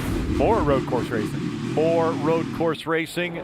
7 laps to go in this race. Allmendinger has chosen the inside lane this time. Bell will be on his outside. That surprises me. I thought that outside from the 10 really worked for Allmendinger. The big three, the Xfinity Series has been dominated by these 3. Can they get up there and challenge Allmendinger for this win?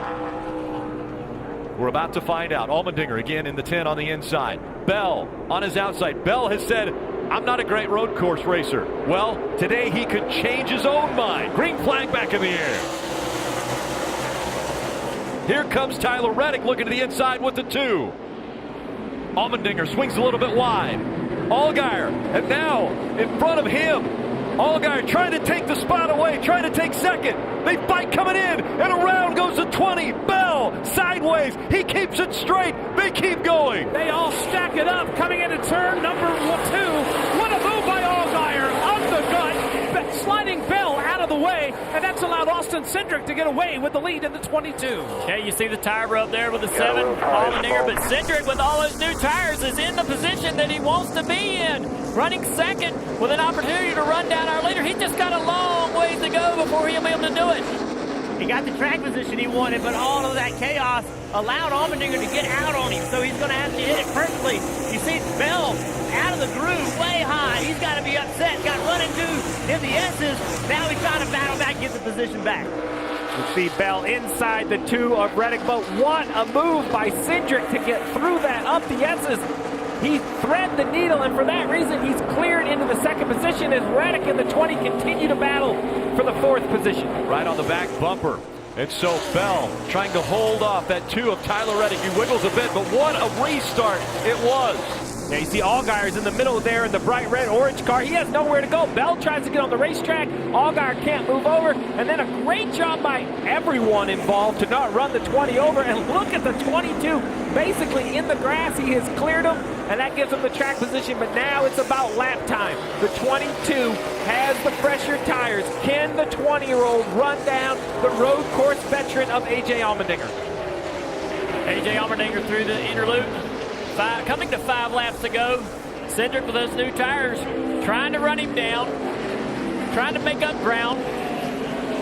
I think the tires cooling off for Allmendinger on these cautions is going to give him that advantage to probably hold this lead, but Cindric working hard to get it back. It's a long way to go. And how about, let's go back up a little bit. All the chassis builders back at Joe Gibbs Race need to be very appreciative of Christopher Bell. How he did not wreck that thing, I have no idea. That was an incredible save. Just an amazing save by Christopher Bell up through the S's. Here we come, Rick. We're going to check lap time. This time by, we have Allmendinger leading. He's going to run basically, let's see, a 73.4 or 73.3 or 73.9. 1 and 2. Throw a blanket over him, almost matching lap times with 5 to go. Austin Cindric, the fast man right now, and that 22. He's running in second. He has got a lot of ground to make up. Just over a 1.5-second deficit between himself and A.J. Allmendinger. Here comes Cindric in that 22. Entering turn number 4 and up the long back straightaway with less than 5 laps to go here at Watkins Glen. Into that braking zone of the inner loop, the 10-car Allmendinger, smooth, not locking up the brakes there, just trying to put together laps with such a big lead and decent speed. Hopefully his spotters are telling him, hey man, you're right there with the 2nd place car speed. Don't push, don't make mistakes, don't give up big chunks of that lead. Just maintain where you're at, and you've got the race won.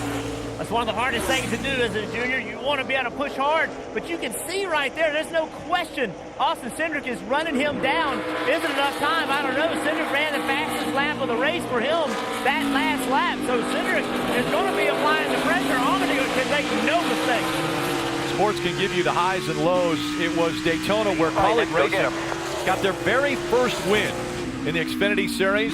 It was Ross Chastain who got them that win at Daytona. Then it was just a few weeks later that they were at almost an all-time low when Nick Harrison, crew chief for Justin Haley, passed away. He was only 37 years old.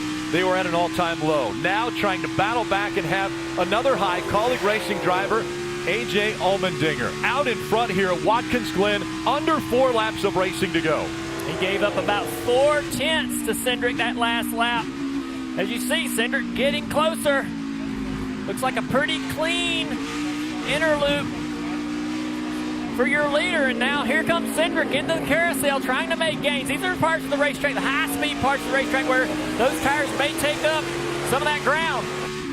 At times, Jeff, AJ has sounded pretty dejected on the radio, especially when he was in second place before these cautions came out. You see Matt Collig, team owner there. He has made no bones about it. He has put quality drivers in these cars to go trophy hunting. It paid off, as you said, in Daytona when they won there. AJ Allmendinger's job here is simply to bring him another trophy. Well, the gap is closing remarkably. Austin Cindric down to 3 car lengths, but if you're Justin Allgaier in third, you want to stay aggressive.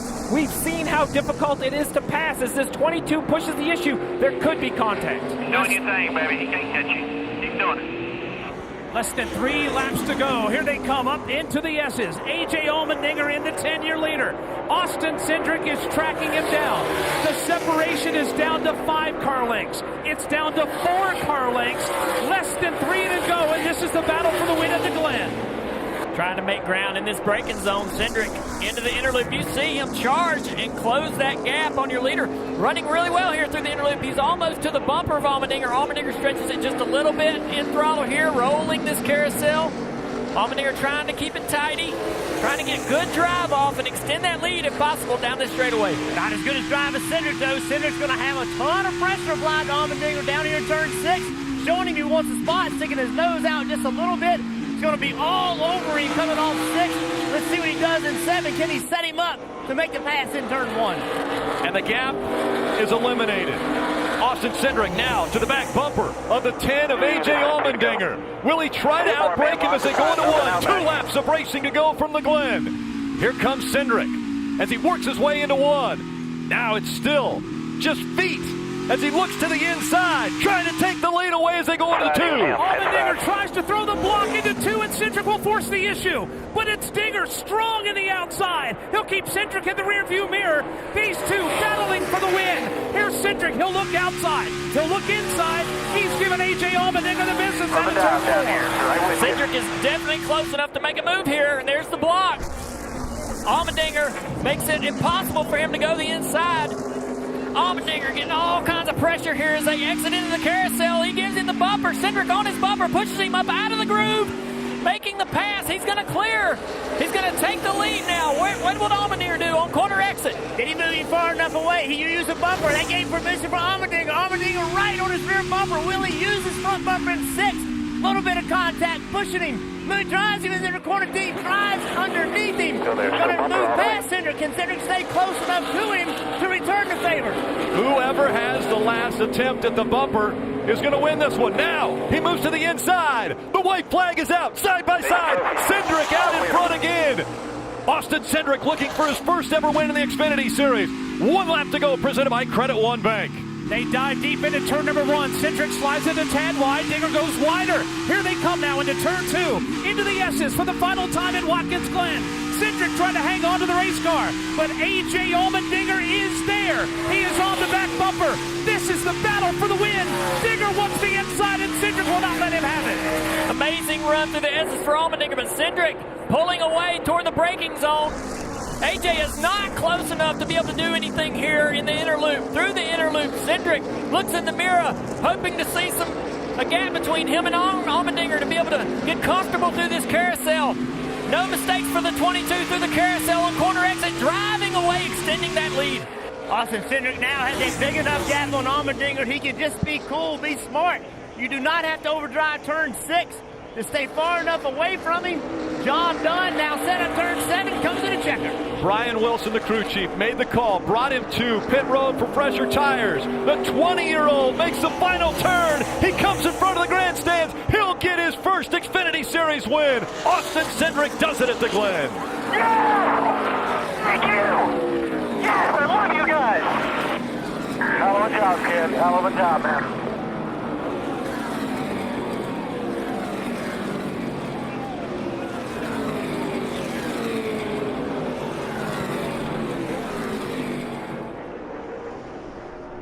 Allmendinger letting him know.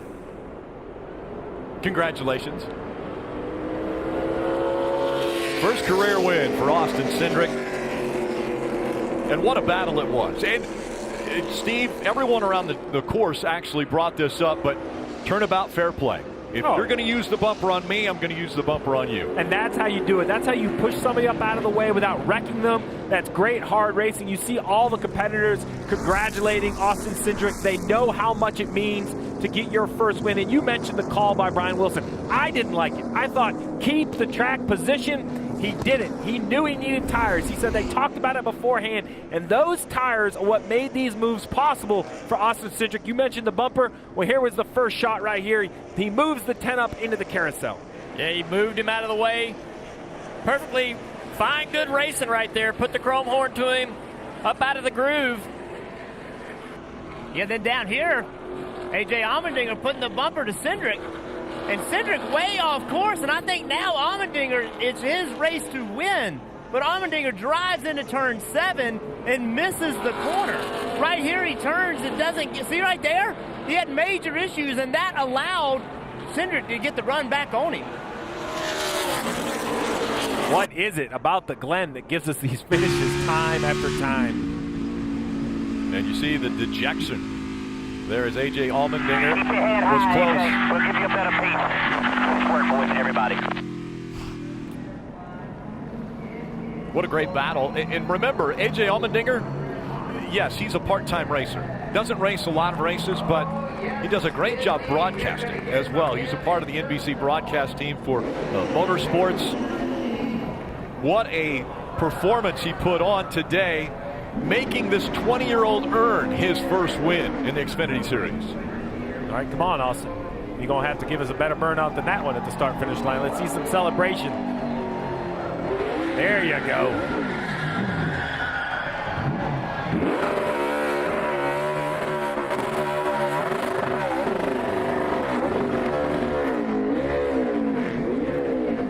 Well, I give him an A+ for the drive on the racetrack. What about a B- for his celebration? Be careful. Be careful. But listen, look, think about the pressure of this young man taking over this ride. Full time for Penske, right? And Penske is expected to win and win at the Xfinity level. They've had other drivers. They had Ryan Blaney in the car, in the second car today, trying to help Austin Cindric kind of mature and learn what he needs. We knew he was going to be good today with his road racing experience, and he proved it by beating one of the best, A.J. Allmendinger. Don't let it surprise you when Austin Cindric gets out of the car here at the start-finish line. He is not your typical driver build. Austin Cindric is tall. Yeah. He's about 6 feet 3 inches tall, way taller than virtually every other driver he's racing against, and now he's going to celebrate with that team.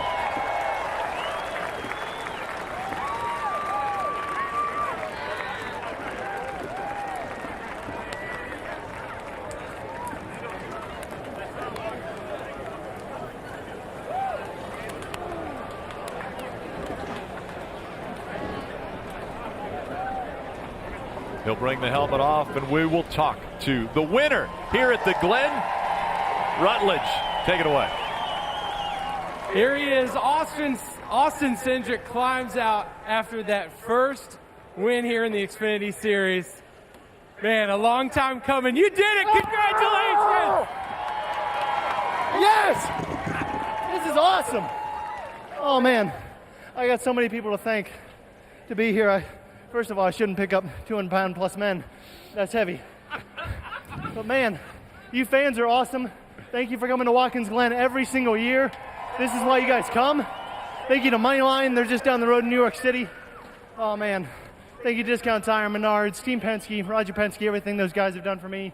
Snap-on, ProTech, LTI Printing, Ford Performance. Roush Yates, the best motors in the business. I'm so pumped. Man, after that last night battle, these fans are on their feet. Tell us, what do you want to say to these fans right now? I think you're welcome. That was fun, man. That's why you guys show up. I mean, AJ was pumped after the race. He gave me the hang loose. He's such a cool guy. So it was cool to be able to race him for my first win. And, man, that feels good. Congratulations. You did it, buddy. Thanks, Rutledge. Kelly? Well, and let's hear from the other side of that epic battle, A.J. Allmendinger, and you've been involved in a few of them here at Watkins Glen. He had 19-lap fresher tires. How much of a difference did that make? I think it made all the difference. We were pretty close on speed overall. And I just knew I was trying to get the lead on the restart, and I saw nobody was behind me. I said, oh, my God, this is going to work out perfect. Then I saw the 22 behind me. I said, that's the one car I don't want behind me. So congrats to Austin, that whole 22 team, but him especially. He went in there and nudged me, and that was fair, and I went in and nudged him. You race how you get raced, and we tried to both, I felt like, be really clean with each other, but hard on each other. That's what racing's all about. So all the congrats goes to him. He deserved it. He was on it the whole race, and he drove the wheels off that thing at the end there to get by me. So I was out of tires. That's all I had. And, just disappointed. I wish I could have got a win for College Racing and Death Wish Coffee, Lee Filter, everybody that's a part of this race team, Matt Collick for letting me do this, and Chris Rice, everybody a part of this race team. We were close. It's like as soon as KB went out, everybody's eyes opened back up like, okay, here we go. And, it just when you take tires like that, it's all about getting lucky. If you get a restart where you can get by a chunk of cars, then it makes that strategy work, and he did it. So congrats to him. You have been a part of some pretty incredible moments. We always know the atmosphere at Watkins Glen is second to none. What would you like to say to all these fans here today? I love you guys. This is one of the best crowds in all of motorsport. So you guys are awesome. It makes it fun coming back here every year, and College Racing, keep having me. I'll keep doing it. So you guys were awesome today, and just do me a favor because I have to work tomorrow for NBC Sports, so I just want you guys going absolutely insane tomorrow. All right. Thank you, AJ. Rick? Yeah, there you have it. He made sure to tell everyone. He's part of the broadcast team for NBC Sports, but he also put on an incredible show here today. This isn't normally what drivers have to do. Push their race car. He pushed it to the limit. As he got his first win, he becomes the youngest road course winner in NASCAR Xfinity Series history at just over 20 years old.